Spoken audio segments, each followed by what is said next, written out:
ಗುರುರ್ಬ್ರಹ್ಮ ಗುರುರ್ವಿಷ್ಣು ಗುರುರ್ದೇವೋ ಮಹೇಶ್ವರಃ ಗುರುಸ್ಸಾಕ್ಷಾತ್ ಪರಂ ಬ್ರಹ್ಮ ತಸ್ಮೈ ಶ್ರೀ ಗುರವೇ ನಮಃ. ಓಂ ಓಂ ನಾರಾಯಣ ನಾರಾಯಣ.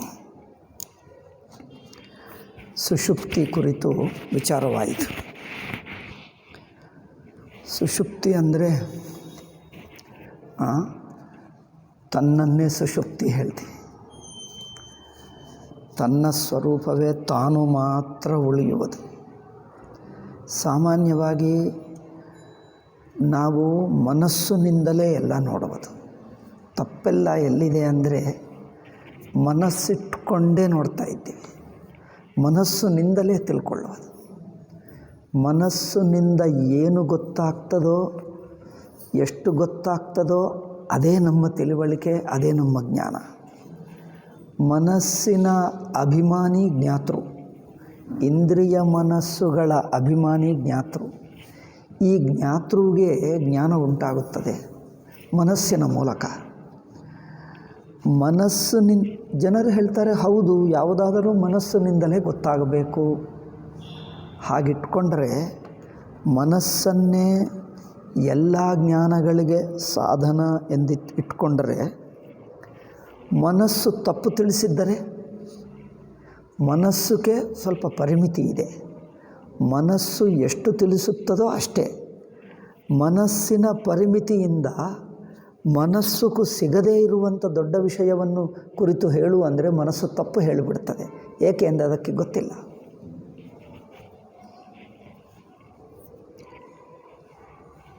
ನೀವು ಗೂಗಲ್ ಸರ್ಚ್ ನೋಡಿದ್ದೀರಾ? ಯಾವುದೇ ಒಂದು ಪ್ರಶ್ನೆ ಮಾಡಿ, ಈ ವಸ್ತು ಕುರಿತು ಹೇಳು ಎಂದು. ಅವರಿಗೆ ಗೊತ್ತಿಲ್ಲದಿದ್ದರೆ ಗೊತ್ತಿಲ್ಲ ಎಂದು ಹೇಳಲ್ಲ. ಏನೋ ಏನೋ ಏನೋ ತಲಾಬಾಲ ಇಲ್ಲದೆ ಎಲ್ಲವೂ ಹೇಳ್ತದೆ ಹೊರತು ಗೊತ್ತಿಲ್ಲ ಎಂದು ಮಾತ್ರ ಹೇಳಲ್ಲ. ದಾನಿ ದುರಹಂಕಾರ ಎಷ್ಟಿದೆ ಗೂಗಲ್ದಿ ಅಂದರೆ, ಗೊತ್ತಿದ್ದರೆ ಹೇಳು, ಗೊತ್ತಿಲ್ಲದಿದ್ದರೆ ಗೊತ್ತಿಲ್ಲ ಹೇಳು ಅಲ್ಲ. ನೀವು ಯಾವುದೇ ಹೇಳು, ಇನ್ನೊಂದು ಎಲ್ಲ ಹೇಳಿಬಿಡ್ತದೆ. ಎಲ್ಲ ಹೇಳಿಬಿಡ್ತದೆ. ಗೊತ್ತಿಲ್ಲ ಎಂದು ಮಾತ್ರ ಹೇಳಲ್ಲ. ಆಗ ಮನಸ್ಸು ಅದೇ ಇರುತ್ತದೆ. ಗೂಗಲ್ ಮನಸ್ಸು ಹಾಗೇ ಇರುತ್ತದೆ. ಗೂಗಲ್ ಬುದ್ಧಿಯೆಲ್ಲ ಮನಸ್ಸಿನ ಬುದ್ಧಿ.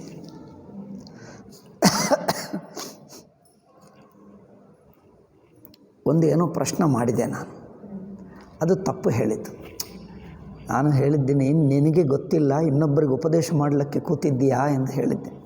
ನಿನಗೆ ಗೊತ್ತಿಲ್ಲ ನೋಡು, ಬ್ರಹ್ಮಸೂತ್ರ ಭಾಷ್ಯ ಈ ಸೂತ್ರದಲ್ಲಿ ನೀನು ಹೇಳಿದ್ದು ತಪ್ಪು, ಅಲ್ಲಿ ಸರಿಯಾಗಿದೆ ಇದು ಎಂದು ಹೇಳಿದರೆ ಬ್ರಹ್ಮಸೂತ್ರದಲ್ಲಿ ಹೀಗಿದೆ ಎಂದು ನನಗೆ ಉಪದೇಶ ಮಾಡ್ತಾನೆ. ನಿನಗೆ ಗೊತ್ತಿಲ್ಲ, ನಿನ್ನದು ತಪ್ಪೆಂದೇ ನಾನು ಹೇಳ್ತಾ ಇದ್ದೀನಿ, ಮತ್ತು ನನಗೆ ಉಪದೇಶ ಮಾಡ್ತಾನೆ. ಇದು ಗೂಗಲ್ ಅಂದರೆ ದಾನಿ ದುರಹಂಕಾರ. ಇದು ಅದು ತಯಾರು ಮಾಡಿರುವವರ ದುರಹಂಕಾರ. ದುರಹಂಕಾರ ಅಲ್ಲಿಲ್ಲ, ಅದು ತಯಾರು ಮಾಡಿರುವವರದು. ತನಗೆ ನಿನಗೆ ಗೊತ್ತಿಲ್ಲ ಅಂದರೆ ಅದು ಇನ್ನೊಂದು ಉಲ್ಟಾ ಹೇಳ್ತದೆ, ಮತ್ತೆ ನಮಗೆ ಹೇಳ್ತದೆ. ಹಾಗೆ ಮನಸ್ಸು ಅದೇ ಮಾಡ್ತದೆ. ಗೊತ್ತಿಲ್ಲ ಎಂದು ಯಾವಾಗಲೂ ಹೇಳಲ್ಲ. ತನಗೆ ಗೊತ್ತಿಲ್ಲ, ತನಗೆ ಅರ್ಥವಾಗ್ತಾ ಇಲ್ಲ ಎಂದು ಹೇಳಲ್ಲ. ತನಗೆ ಗೊತ್ತಿಲ್ಲದಿದ್ದರೆ ಅದೇ ಜ್ಞಾನ ಎಂದು ಹೇಳಿಬಿಡ್ತದೆ. ಸುಷುಪ್ತಿ ಕುರಿತು ಹೇಳು ಅಂದರೆ ಅಲ್ಲಿ ಏನಿಲ್ಲ, ಎಲ್ಲ ಕತ್ತಲೆ ಇದೆ ಎಂದು ಹೇಳ್ತದೆ. ಕತ್ತಲೆ ಇಲ್ಲ, ನೀನೇ ಇಲ್ಲ. ನೀನೇ ಇಲ್ಲ, ನಾನಿಲ್ಲ, ನನಗೆ ಗೊತ್ತಿಲ್ಲ ಎಂದು ಹೇಳಲ್ಲ. ನನಗೆ ಗೊತ್ತಾಗದಿದ್ದರೆ ಅದಿರುವುದೇ ಅಷ್ಟು ಎಂದು ಹೇಳ್ತದೆ. ಅಯ್ಯೋ ಇದೇನಪ್ಪ, ನಿನ್ನ ಕಣ್ಣಿಗೆ ಕಂಡು ಬರಲ್ಲ ಅಂದರೆ ನನಗದು ಕಂಡು ಬರುತ್ತಾ ಇಲ್ಲ ಎಂದು ಹೇಳಲ್ಲ, ಅದು ಇರುವುದೇ ಹಾಗೆ ಎಂದು ಹೇಳಿಬಿಡ್ತದೆ. ಅದಿರುವುದೇ ಹಾಗೆ. ಇಲ್ಲಿಂದ ದೂರ ಏನಿದೆ ಹೇಳು ಅಂದರೆ ಏನಿಲ್ಲ ಹೇಳ್ತದೆ ಅಲ್ಲವೇ. ಈಗ ಇಲ್ಲಿ ಈ ಗೋಡೆ ಕಂಡು ಬರ್ತದೆ, ಇಲ್ಲಿ ಬಾಗಿಲಿದೆ, ಇನ್ನು ಹೋದರೆ ಅಂದೊಂದು ಗೋಡೆ. ಆ ಗೋಡೆ ಬಿಟ್ಟು ಹಿಂದೆ ಏನಿದೆ ಅಂದರೆ ಏನು ಹೇಳ್ತದೆ? ಏನಿಲ್ಲ ಹೇಳ್ತೀವ? ಏನಿಲ್ಲ ಹೇಳಬೇಕಾ? ಏನಿಲ್ಲವೋ ನಮಗೇನು ಗೊತ್ತು? ಆ ಗೋಡೆ ದಾಟಿ ನಾನು ಹೋಗಲಿಲ್ಲ. ನನ್ನ ಕಣ್ಣಿನ ದೃಷ್ಟಿ ಅಷ್ಟುವರೆಗೆ ಹೋಗುತ್ತದೆ, ದಾಟಿ ಹೋಗಲ್ಲ. ಆದರೆ ಕಣ್ಣೇನು ಹೇಳ್ತದೆ? ಅಲ್ಲೇನಿಲ್ಲ ಹೇಳ್ತದೆ. ಏಕೆಂದರೆ ನನಗೆ ಕಂಡು ಬರ್ತಾ ಇಲ್ಲ. ಮನಸ್ಸಿಗೆ ಗೊತ್ತು ಅಂದರೆ ನಾವು ಹೇಳುವುದೇನೆಂದರೆ, ಮನಸ್ಸಿನ ಪರಿಮಿತಿ, ಮನಸ್ಸಿನ ತಪ್ಪುಗಳು, ಇವುಗಳನ್ನು ತಿಳ್ಕೊಂಡರೆ ಮನಸ್ಸೇ ಅಯೋಗ್ಯ ಎಂದು ಬಿಟ್ಟು ಬಿಡಬೇಕು. ಅದು ಬೇಕಾಗಿತ್ತು. ಕಲಿಯತಕ್ಕದ್ದೇನೆಂದರೆ ಮನಸ್ಸುಗೂ ಎಲ್ಲ ಗೊತ್ತಿಲ್ಲ. ಮನಸ್ಸೇ ಅನಂತ ತತ್ವದಲ್ಲಿ ಒಂದು ಅಲ್ಪ ವಸ್ತು. ಮನಸ್ಸುಕ್ಕಿಂತ ಹೆಚ್ಚಿನ ತತ್ವ ಇದೆ. ನಿನಗೇ ಎಲ್ಲ ಗೊತ್ತಿದೆ ಎಂದಂತ ಮಾತಾಡಬೇಡ. ಓ ಮನಸ್ಸೇ, ನೀನು ಇದೆಲ್ಲ ನಿನಗೆ ಗೊತ್ತಿದೆ ಅಂತ ಮಾತಾಡಬೇಡ. ನಿನಗೆ ಗೊತ್ತಿಲ್ಲದ ನೀನಲ್ಲದ ವಿಷಯ ಎಷ್ಟೋ ಇದೆ. ಅಲ್ಲಿ ನೀನೇ ನಿರುಪಯೋಗ, ನೀನೇ ವ್ಯರ್ಥ ಎಂದು ನೀನು ಸುಮ್ಮನಿರು ಎಂದು ಮನಸ್ಸಿಗೆ ಹೇಳಬೇಕು. ಅದು ಮನಸ್ಸು ಕೇಳ್ತಾ ಇಲ್ಲ. ಇನ್ನೂ ಮಾತಾಡ್ತದೆ, ಇನ್ನೇನೋ ಹೇಳ್ತದೆ, ಏನೇನೋ ಹೇಳ್ತದೆ. ನಿನಗೆ ಗೊತ್ತಿಲ್ಲ, ಸುಮ್ಮನಿರು, ಅದು ಆಗಬೇಕು. ಮನಸ್ಸನ್ನು ಸುಮ್ಮನಿರುವ ಹಾಗೆ ಮಾಡುವುದು ನೇತಿ ಎಂದರೇನು? ಮನಸ್ಸನ್ನೇ ಬಿಡಿಸುವುದು. ಅಂದರೆ ಮನಸ್ಸೇ ರಮಣ ಮಹರ್ಷಿ ಹೇಳಿದ ಹಾಗೆ ರಮಣ ಮಹರ್ಷಿ ಮೌನ ಹೇಳ್ತಾರೆ. ಮೌನ ಅಂದರೆ ಏನು? ನಮ್ಮ ವೇದಾಂತಿಗಳು ಏನು ಹೇಳ್ತಾರೆ? ವೇದಾಂತ ಉಪದೇಶದಿಂದ ಮನಸ್ಸನ್ನು ಮೌನವಾಗಿ ಇಡಿಸುವುದು. ಮನಸ್ಸೇ ಹೆಚ್ಚು ಮಾತಾಡ್ತದೆ, ಗೊತ್ತಿಲ್ಲದೆ ಏನೋ ಹೇಳ್ತದೆ. ನನಗೇನು ಗೊತ್ತಿಲ್ಲ, ನಾನೇ ಬೇಕಾಗಿಲ್ಲ, ನನಗೆ ಗೊತ್ತಿದ್ದೇ ಅಲ್ಪ, ನಾನೇ ವ್ಯರ್ಥ ಎಂದು ತಾನು ಸುಮ್ಮನಾಗಿದ್ದು ತಾನು ಪಕ್ಕಕ್ಕೆ ಹೋಗಿಬಿಡಬೇಕು. ಸುಮ್ಮನಾಗಿರು ಅಂದರೆ ಅರ್ಥವೇನು? ನಾನೇ ಬೇಕಾಗಿಲ್ಲ ಎಂದು ಪಕ್ಕಕ್ಕೆ ಹೋಗಿಬಿಡಬೇಕು. ಅದು ಬೇಕು. ಇದು ಇಷ್ಟೆಲ್ಲ ವಿಚಾರ ಮಾಡಿದ ಪ್ರಯೋಜನವೇ ಇದು. ಮನಸ್ಸಿನಿಂದ ಹೆಚ್ಚು ಮಾತಾಡಿಸುವುದಲ್ಲ. ನಾವು ಮನಸ್ಸಿನಿಂದ ಮಾತಾಡಿಸ್ತೀವಿ, ಮನಸ್ಸಿನಿಂದ ಹೇಳಿಸ್ತೀವಿ. ಮನಸ್ಸಿನಿಂದ ಮನಸ್ಸಿಗೂ ತೋರಿಸು ಎಂದು ಹೇಳ್ತೀವಿ. ಮನಸ್ಸು ಏನು ತೋರಿಸ್ತದೋ ಅದನ್ನೇ ತಿಳ್ಕೊಳ್ತೀವಿ. ಅಲ್ಲ, ಮನಸ್ಸಿಗೆ ಗೊತ್ತಿಲ್ಲ ಮುಂದಾದಲು ಹೇಳು. ಮನಸ್ಸು ಬಾಯಿ ಮುಚ್ಚಿಸು. ಅಂದರೆ ಮನಸ್ಸು ಗೊತ್ತು ಮಾಡಿಕೊಂಡು ನಾನು ನಿರುಪಯೋಗ, ನನಗೇನು ಬರಲ್ಲ, ನನಗೆ ಗೊತ್ತಿದ್ದೆ ತಪ್ಪು ಸುಮ್ಮನಿರಲಿ. ಮನಸ್ಸು ಯಾವಾಗ ಗೊತ್ತಿದ್ದು ನಾನು ಏನು ತಿಳ್ಕೊಂಡರೂ ಪರಿಮಿತವಾಗುತ್ತಾ ಇದೆ. ನನಗೆ ಗೊತ್ತಿಲ್ಲದ ವಸ್ತು ಎಷ್ಟೋ ಇದೆ, ನಾನೇ ಅಲ್ಪ, ಅದು ಗೊತ್ತಾಗಲಿ. ನಾನೇ ಅಲ್ಪ, ನನಗಿಂತ ಹೆಚ್ಚು ಎಲ್ಲಿದೆ ಅಲ್ಲಿ ನಾನು ಹೋಗೋಕ್ಕಾಗಲ್ಲ, ನನಗೆ ಗೊತ್ತಿಲ್ಲ. ಅಷ್ಟೇ ಅಲ್ಲ, ನಾನು ಹೋಗೋಕ್ಕಾಗಲ್ಲ, ನನಗೆ ಗೊತ್ತಿಲ್ಲ. ಅಷ್ಟೇ ಅಲ್ಲ, ನಾನಿರುವುದೇ ನನಗಿಂತ ಹೆಚ್ಚಿರುವ ತತ್ವವನ್ನು ತಿಳಿಯುವುದಕ್ಕೆ ನಾನೇ ಅಡ್ಡಿ. ನಾನು ಪಕ್ಕಕ್ಕೆ ಹೋದರೆ ಅವರಿಗೆ ಚೆನ್ನಾಗಿ ಅರ್ಥವಾಗ್ತದೆ. ನಾನು ಪಕ್ಕಕ್ಕೆ ಹೋದರೆ, ನಾನು ಅಡ್ಡಿ ಬರದಿದ್ದರೆ, ನಾನು ಬಿಟ್ಟು ಹೋದರೆ ಆವಾಗಲೇ ಚೆನ್ನಾಗಿ ಅರ್ಥವಾಗ್ತದೆ. ನಾನಿರುವವರೆಗೆ ಅವ್ರಿಗೆ ಅರ್ಥವಾಗಲ್ಲ. ನಾನೇ ಬಿಟ್ಟು ಹೋಗಲಿ, ನಾನೇ ಇಲ್ಲದೇ ಆಗಲಿ. ಇದು ಅರ್ಥವಾಗ್ತದೋ ಅದು ನೇತಿ, ಅದು ಆಗಲಿ. ಇಷ್ಟು ವೇದಾಂತದ ಶ್ರವಣದ ಪ್ರಯೋಜನ ಇದು ಗೊತ್ತಾಗಲಿ. ಆವಾಗ ಮನಸ್ಸೇನು ಮಾತಾಡ್ತದೆ? ಮನಸ್ಸಿನ ಅನಾವಶ್ಯಕ ಮಾತು ಏನೇನೋ ಒಳಗೆ ಬಡಬಡ ತುಂಬ ಮಾತಾಡ್ತದೆ. ಅದೆಲ್ಲ ಬಿಟ್ಟು ಹೋಗ್ತದೆ. ಸುಮ್ಮನೆ ಶಾಂತವಾಗಿಬಿಡ್ತಾನೆ, ಸಾಕ್ಷಿಯಾಗಿ ಉಳಿಯುತ್ತಾನೆ. ಸಾಕ್ಷಿಗೆ ಇನ್ನೇನು ಬೇಕಾಗಿಲ್ಲ, ಎಲ್ಲವೂ ತಾನೇ ಆಗಿಬಿಟ್ಟಿದ. ಅಲ್ಲಿ ಸಾಕ್ಷಿಗೆ ಪ್ರಶ್ನೆ ಇಲ್ಲ, ಸಾಕ್ಷಿಗೆ ಸಂದೇಹವಿಲ್ಲ, ಸಾಕ್ಷಿಗೆ ಅಜ್ಞಾನವಿಲ್ಲ, ಸಂದೇಹವಿಲ್ಲ. ಏಕೆಂದರೆ ಎಲ್ಲವೂ ಗೊತ್ತಾಗ್ತಾನೇ ಇದೆ. ಸ್ವತಃಸಿದ್ಧ ಸ್ವಪ್ರಕಾಶ, ಎಲ್ಲವೂ ಸ್ವತಃಸಿದ್ಧ ಸ್ವಪ್ರಕಾಶದಲ್ಲಿ ಸಂದೇಹವೆಲ್ಲ ತೀರಿ ಹೋಯಿತು. ಪ್ರಶ್ನೆಗಳೆಲ್ಲ ಉತ್ತರ ಸಿಕ್ಕಿಬಿಟ್ಟಿತು. ಗೊತ್ತಿಲ್ಲ ಎಂಬುದು ಇಲ್ಲವೇ ಇಲ್ಲ, ಎಲ್ಲ ಗೊತ್ತಾಗಿಬಿಟ್ಟಿದೆ, ಎಲ್ಲ ಪಡ್ಕೊಂಡಿದ್ದೇವೆ. ಇನ್ನು ನಾನವಾಪ್ತಮವಾಪ್ತವ್ಯಂ, ಇನ್ನೂ ಪಡೆಯತಕ್ಕದ್ದು ಏನೂ ಉಳಿಯಲಿಲ್ಲ, ಎಲ್ಲ ಗೊತ್ತಾಗಿಬಿಟ್ಟಿದೆ. ಪೂರ್ಣವಾಗಿದ್ದಾನೆ, ಶಾಂತವಾಗಿದ್ದಾನೆ, ಸುಮ್ಮನಿರ್ತಾನೆ. ಇಂಥ ಸ್ವತಃಸಿದ್ಧವನ್ನು ಅಡ್ಡಿ ಮಾಡಿ ಹಾಳು ಮಾಡಿದ್ದು ಮನಸ್ಸು. ಅದನ್ನು ಬಿಡಿಸಬೇಕು. ಅದನ್ನು ಬಿಡಿಸುವುದಕ್ಕೆ ಏನೆಂದರೆ ಮನಸ್ಸಿನ ಪರಿಮಿತಿ ಏನೋ, ತಪ್ಪೇನೋ, ಅದು ಹೇಗೆ ಅಡ್ಡಿ ಆಗ್ತಾ ಇದೆ ಅದನ್ನೇ ತಿಳ್ಕೊಂಡರೆ ಮನಸ್ಸು ಸುಮ್ಮನಿರುತ್ತದೆ. ಅಷ್ಟುವರೆಗೆ ಅದು ಸುಮ್ಮನೆ ಇರಲ್ಲ. ಇದೆ ವೇದಾಂತಿಗಳು ಹೇಳ್ತಾರೆ, ಮನಸ್ಸನ್ನು ಮೌನ ಮಾಡಿಸುವುದು ಅಂದರೆ ಇದೆ.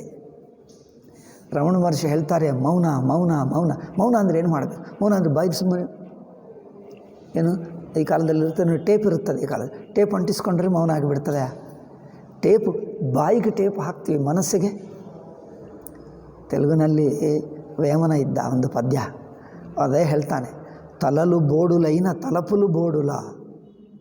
ಬೋಡಿ ಅಂದರೆ ಈ ಏನದು ಕೂದಲೆಲ್ಲ ತೆಗೆದು ಬಿಡುವುದು, ಶೇವಿಂಗ್ ಮಾಡಿ ಬಿಡುವುದು. ಸನ್ಯಾಸಿಗಳು ಏನು ಮಾಡ್ತಾರೆ? ತಲೆಗಳನ್ನು ಬೋಡಿ ಮಾಡ್ಕೊಳ್ತಾರೆ. ಬೋಡಿ ಅಂದರೆ ಕೂದಲೆಲ್ಲ ತೆಗೆದು ಬಿಡ್ತಾರೆ. ತಲೆಯನ್ನು ಬೋಡಿ ಮಾಡಬಹುದು, ಬೋಳಿ ಹೇಳ್ತಾರೆ ಕನ್ನಡದಲ್ಲಿ, ಗೊತ್ತಿಲ್ಲ ಏನು ಹೇಳ್ತಾರೆ. ತಲೆಯನ್ನು ಬೋಳಿ ಮಾಡುವುದಂದರೆ ಕೂದಲೆಲ್ಲ ತೆಗೆದು ಬಿಡುವುದು. ತಲೆಯ ಕೂದಲು ತೆಗೆಯಬಹುದೇ ಹೊರತು ಮನಸ್ಸಿನ ಕೂದಲು ತೆಗೆಯೋಕ್ಕಾಗುತ್ತದಾ? ತಲಪು ಅಂದರೆ ಯೋಚನೆ. ತಲಲು ಬೋಡುಲೈನ ತಲಪುಲು ಬೋಡುಲ. ತಲಪು ಅಂದರೆ ಯೋಚನೆ. ಆ ಮನಸ್ಸಿನ ಯೋಚನೆ ನಿಂತು ಹೋಗ್ತದೆ, ಅದು ಹೋಗಲ್ಲವಲ್ಲ. ಮನಸ್ಸು ನಾನೇ ಗೊತ್ತು, ನಾನೇ ಎಲ್ಲ ಗೊತ್ತಿರುವವನು, ನಾನೇ ಮನಸ್ಸೇ ಅಜ್ಞಾನ. ಮನಸ್ಸು ಹೇಳ್ತದೆ ನಾನೇ ಜ್ಞಾನಿ ಎಂದು ಮಾತಾಡ್ತದೆ. ಅದೇ ದೊಡ್ಡ ಸಮಸ್ಯೆ. ಅಜ್ಞಾನಿಯಾಗಿರುವ ಮನಸ್ಸು ಎಲ್ಲ ಅಜ್ಞಾನಕ್ಕೆ ಕಾರಣ ಮನಸ್ಸೇ. ಎಲ್ಲ ಅಜ್ಞಾನಕ್ಕೆ ಕಾರಣ ಮನಸ್ಸೇ. ಇರುವ ವಸ್ತುವನ್ನು ತಿರುಚಿ ಉಲ್ಟಾ ತಿಳಿಸುತ್ತದೆ, ಅದು ಮನಸ್ಸು. ಅಧ್ಯಾಸ ಮಾಡುವುದೇ ಮನಸ್ಸು. ಇದ್ದದ್ದನ್ನು ಇದ್ದ ಹಾಗೆ ತಿಳಿಯುವುದಕ್ಕೆ ಅಡ್ಡಿಯಾಗುವುದೇ ಮನಸ್ಸು.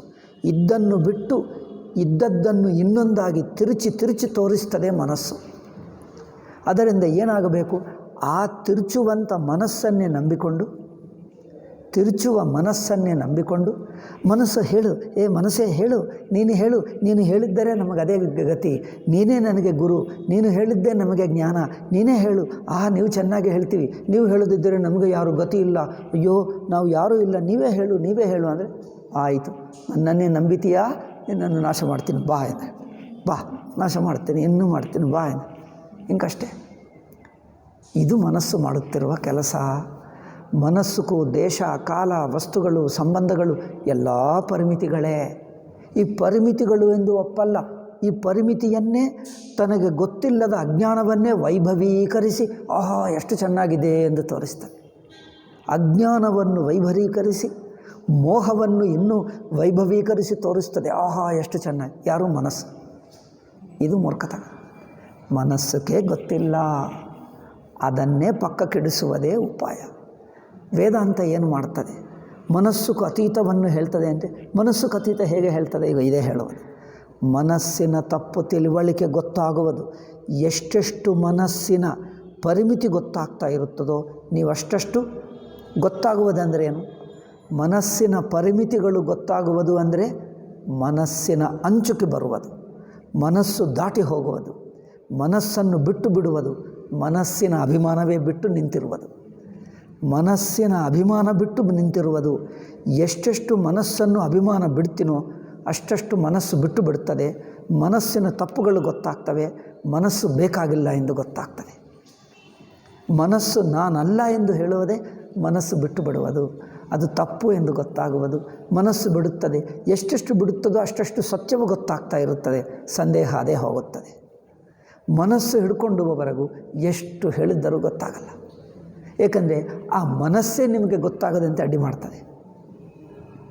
ಅವಸ್ಥಾ ದೃಷ್ಟಿಯೇ ಮನಸ್ಸು.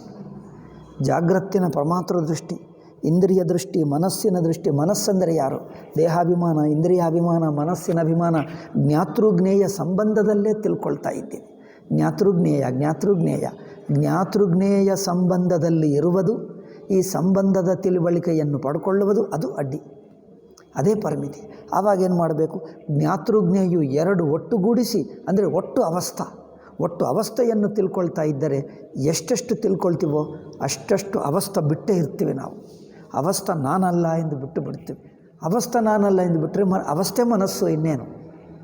ಅವಸ್ಥೆಯಲ್ಲಿರುವ ಜ್ಞಾತೃಜ್ಞೇಯ ಸಂಬಂಧವೇ ಮನಸ್ಸು. ಜ್ಞಾತೃಜ್ಞೇಯವಲ್ಲ ಎಂದು ಬಿಟ್ಟರೆ ಒಟ್ಟು ಅವಸ್ಥೆ ನೋಡಿದ್ದರೆ ಮನಸ್ಸು ಬಿಡುತ್ತಾ ಇರುತ್ತದೆ. ಎಷ್ಟೆಷ್ಟು ಒಟ್ಟು ಅವಸ್ಥೆ ನೋಡ್ತಿರೋ ಅಷ್ಟಷ್ಟು ಮನಸ್ಸು ಬಿಡುತ್ತಾ ಇರುತ್ತದೆ.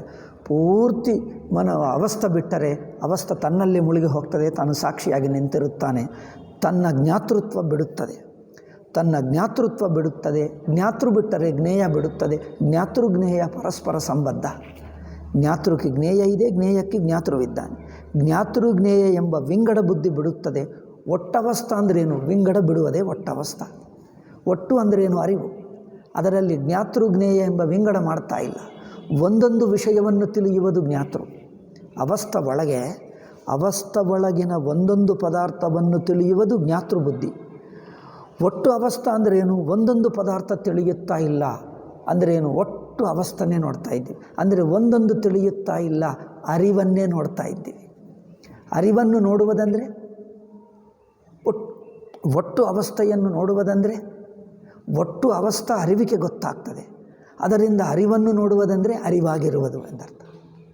ಅರಿವಾಗಿರುವುದು ಅಂದರೆ ಜ್ಞಾತೃ ಇಲ್ಲವ ಅಂದರೆ ಜ್ಞಾತೃವು ಜ್ಞೇಯವನ್ನು ತಿಳ್ಕೊಳ್ತಾನೆ, ಅರಿವನ್ನು ತಿಳ್ಕೊಳ್ತಾ ಇಲ್ಲ. ಜ್ಞಾತೃ ಜ್ಞೇಯವನ್ನು ತಿಳ್ಕೊಳ್ತಾನೆ, ಅರಿವನ್ನು ತಿಳ್ಕೊಳ್ತಾ ಇಲ್ಲ. ಜ್ಞಾತೃ ಅಂದ್ರೇನು? ಜ್ಞೇಯ ಅಂದ್ರೇನು? ಜ್ಞಾನದ ಒಂದು ತುಂಡನ್ನು ಜ್ಞೇಯ ಮಾಡ್ತದೆ. ಜ್ಞಾತೃ ಜ್ಞೇಯ ವಿಂಗಡ ಮಾಡ್ತದೆ. ಆದ್ದರಿಂದ ಈ ವಿಂಗಡವನ್ನು ಬಿಡಿಸಿ ಒಟ್ಟು ಜ್ಞಾತೃ ಜ್ಞೇಯ ಎರಡನ್ನು ಸೇರಿಸಿ ನೋಡುವುದಂದರೆ ಜಾಗರಿತ ಪ್ರಜ್ಞೆ ಇದೆ ನೋಡಿ, ಆ ಪ್ರಜ್ಞವನ್ನೇ ನೋಡುವುದು.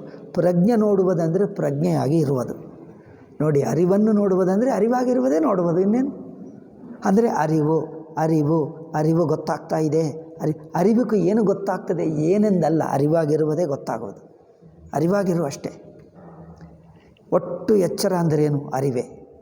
ಅದರಲ್ಲಿ ಏನಿದೆ ಎಂದಲ್ಲ, ಏನೇ ಇರಲಿ ಗೊತ್ತಾಗ್ತಾ ಇದೆ ಅಲ್ವಾ, ಸಾಕಷ್ಟೇ.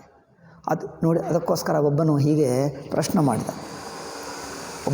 ಒಂದು ಯೋಗಿ, ಸಿದ್ಧಪುರುಷನೇ. ಅವರು ಬ್ರಹ್ಮ ಅಂದರೆ ಏನು ಅಂತ ಹೇಳಿದ. ಏನು ಅತಿಯಾಗಿ ಮಾತಾಡ್ತಾನೆ. ಇವರು ಹೇಳಿದ್ರು, ನೀ ಅತಿಯಾಗಿ ಮಾತಾಡಬೇಡ, ಸುಮ್ಮನೆ ನೋಡು ಎಂದು ಹೇಳಿ. ಸುಮ್ಮನೆ ನೋಡು ಅಂದರೆ ಅರ್ಥವಾಗಲ್ಲ. ಇಲ್ಲಿಟ್ಟ, ಇದು ನೋಡು ಎಂದು ಹೇಳಿ. ಇದು ನೋಡು ಎಂದು ಕನ್ನಡಕನೇ ಇಟ್ಟ. ಅವರು ಕನ್ನಡಕ ಇಟ್ಟು ಇದು ನೋಡು ಎಂದು ಹೇಳಿ. ಇದು ನೋಡು ಅಂದರೆ ಅವರೇನು ಹೇಳ್ತಾರೆ? ಅದು ಕನ್ನಡಕ ಹೇಳ್ತಾರೆ. ಅವರೇನು ಹೇಳಿದ್ರು ಗೊತ್ತಾ?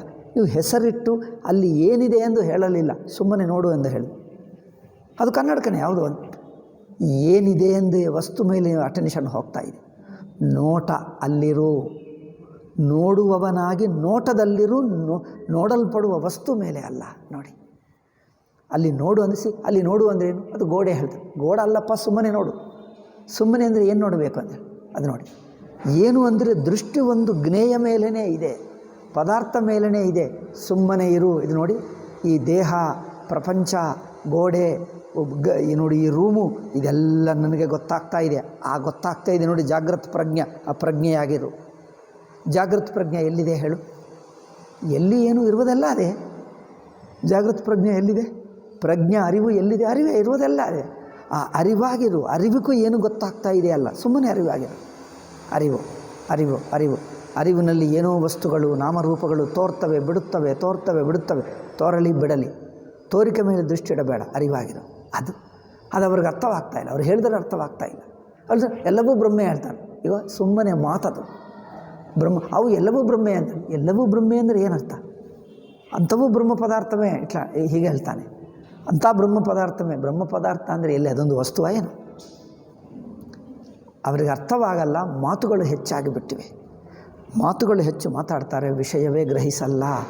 ಆದ್ದರಿಂದ ಒಟ್ಟು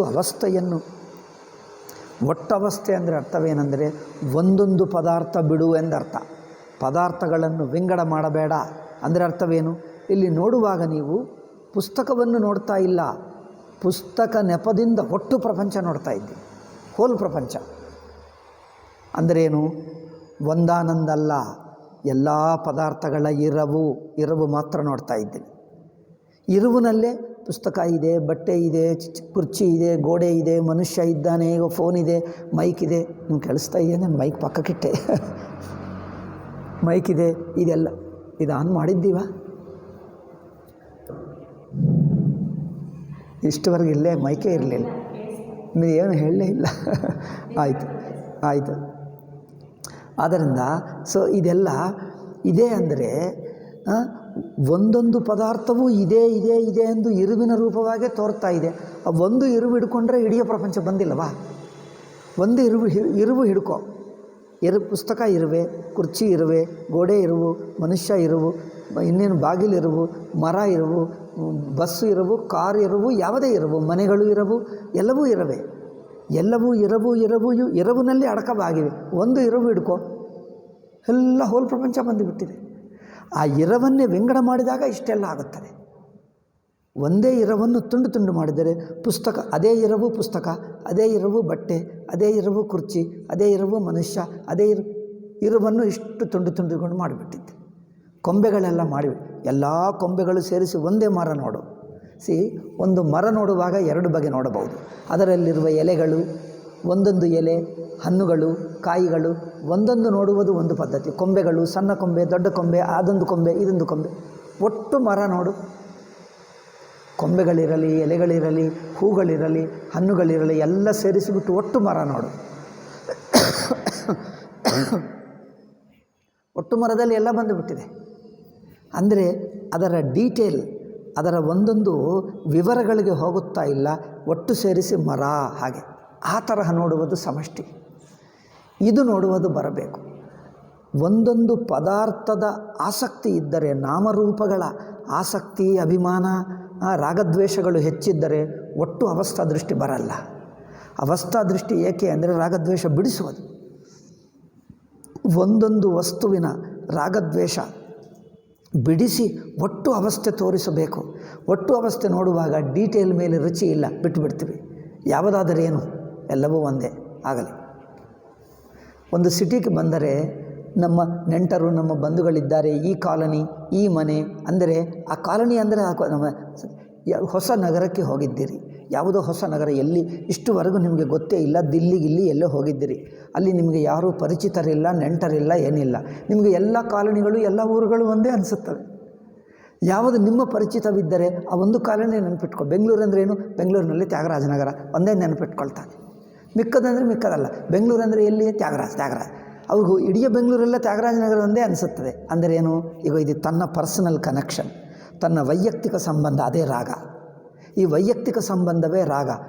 ಮಿಕ್ಕ ಬೆಂಗಳೂರೆಲ್ಲ ಗೊತ್ತಿದೆ, ಒಂದೇ ತ್ಯಾಗರಾಜನಗರ. ಬೆಂಗಳೂರು ನೋಡಿದೆ ಅಂತ ಹೇಳ್ತಾನೆ. ಅಂದರೆ ನೀವು ಒಂದೇ ತ್ಯಾಗರಾಜನಗರ ನೋಡಿದೆ, ಬೆಂಗಳೂರು ನೋಡಿದೆ. ಅಂದರೆ ಒಟ್ಟು ಸಿಟಿಯನ್ನು ನೋಡದೆ ಒಂದೊಂದೊಂದು ಅಂಶ, ಅವಯವವನ್ನೇ ನೋಡ್ತಾ ಇದ್ದಾನೆ. ಇದೇ ಗೊತ್ತು. ಏಕೆ? ಇದು ನನಗೆ ಪರ್ಸನಲಿ ಕನೆಕ್ಟೆಡ್, ಇದು ವೈಯಕ್ತಿಕವಾಗಿ ಇದಕ್ಕೆ ನನಗೆ ಸಂಬಂಧ ಇದೆ. ಹಾಗೆ ಇದು ವೈಯಕ್ತಿಕವಾಗಿ ವಿಂಗಡಿಸಿ ನೋಡುವುದು. ವಿಂಗಡಿಸದೆ ಯಾರದು ಎಂದಲ್ಲ, ಯಾವ ಕಾಲನಿ ಎಂದಲ್ಲ, ಯಾವ ಮನೆ ಎಂದಲ್ಲ, ಎಷ್ಟು ದೊಡ್ಡ ನಗರವಿರಲಿ ಯಾರು ನನಗೆ ಗೊತ್ತಿಲ್ಲ, ಎಲ್ಲ ಮನೆಗಳು ಒಂದೇ, ಎಲ್ಲ ಕಾಲನಿಗಳಿಗೂ ಒಂದೇ. ಯಾವ ಹೆಸರಾದರೆ ನಮಗೇಕೆ, ಯಾವ ಮನೆ ಆದರೆ ನಮಗೇಕೆ, ಎಲ್ಲವೂ ಒಂದೇ ಆಯಿತು. ಹೀಗೆ ನೋಡಿ, ಸಮಷ್ಟಿ ಅಂದರೆ ಸಾಮಾನ್ಯವಾಗಿ ನೋಡುವುದನ್ನು ಸಮಷ್ಟಿ, ಬಿಡಿಸಿ ಬಿಡಿಸಿ ಬಿಡಿಸಿ ನೋಡುವುದು. ದೃಷ್ಟಿ ಬಿಡಿಸಿ ಏಕೆ ಅಂದರೆ ವೈಯಕ್ತಿಕ ದೃಷ್ಟಿ, ಪರ್ಸನಲ್ ದೃಷ್ಟಿಯಾಗಿ ನೋಡ್ತಾ ಇದೆ. ಯಾವಾಗ ನೀವು ಒಟ್ಟು ಅವಸ್ಥೆ ನೋಡುವಕ್ಕೆ ಹೋದರೆ ನೋಡುವವ ಜ್ಞಾತೃತ್ವವೂ ಕರಗಿ ಹೋಗುತ್ತದೆ. ನಾನು ನೋಡ್ತಾ ಇದ್ದೇನೆ, ನಾನು ಅಭಿಮಾನ ಬಿಡುತ್ತದೆ. ಏಕೆಂದರೆ ನಾನು ಅಭಿಮಾನ ಗಟ್ಟಿ ಇಟ್ಕೊಂಡರೆ ಒಂದೊಂದೇ ಕಂಡು ಬರ್ತದೆ.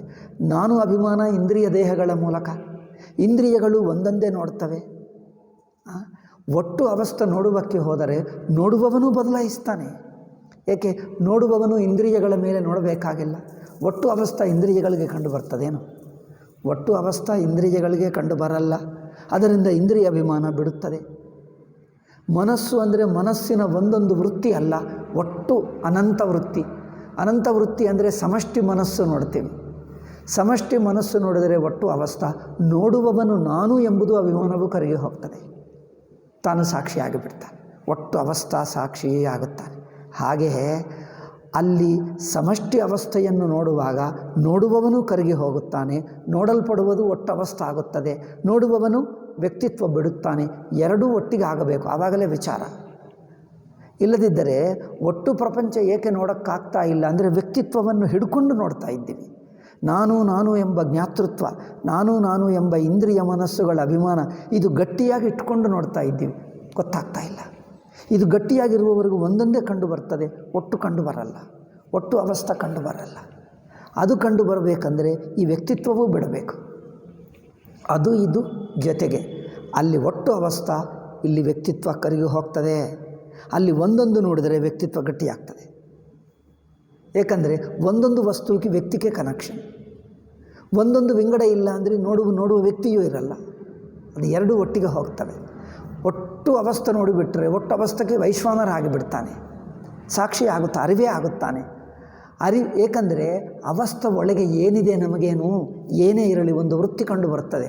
ಒಟ್ಟು ಎಚ್ಚರ ಅವಸ್ಥೆ ಅಂದರೆ ಎಚ್ಚರ ಪ್ರಜ್ಞೆನೇ. ಪ್ರಜ್ಞೆಯನ್ನು ಎಲ್ಲಿದೆ ಎಂದು ನೋಡ್ತೀವಿ, ಎಲ್ಲಿ ಏನಿಲ್ಲ, ಎಲ್ಲವೂ ತಾನೇ. ಪ್ರಜ್ಞೆ ಅಂದರೆ ಅರಿವು ಮಾತ್ರ. ಒಟ್ಟು ಅರಿವು ನೋಡುವಕ್ಕೆ ಹೋದರೆ ಅವಸ್ಥೆನೂ ಮುಳುಗಿ ಹೋಗ್ತದೆ. ಅವಸ್ಥೆ ಅಂದರೆ ಪದಾರ್ಥಗಳು, ವೃತ್ತಿಗಳು, ಜ್ಞಾತೃ, ಜ್ಞೇಯ, ನಾಮರೂಪಗಳು, ಇಂದ್ರಿಯಗಳು, ದೇಹ ಎಲ್ಲ ಅದರಲ್ಲಿ ಮುಳುಗಿ ಹೋಗಿ ಅರಿವು ಮಾತ್ರ ಉಳಿಯುತ್ತದೆ, ಸಾಕ್ಷಿಯಾಗಿಬಿಡ್ತಾನೆ. ಹಾಗೆ ಒಟ್ಟು ಅವಸ್ಥೆ ನೋಡುವಕ್ಕೆ ಹೋದರೆ ಒಳಗಿನವೆಲ್ಲ ಅದರಲ್ಲಿ ಮುಳುಗಿ ಹೋಗ್ತವೆ.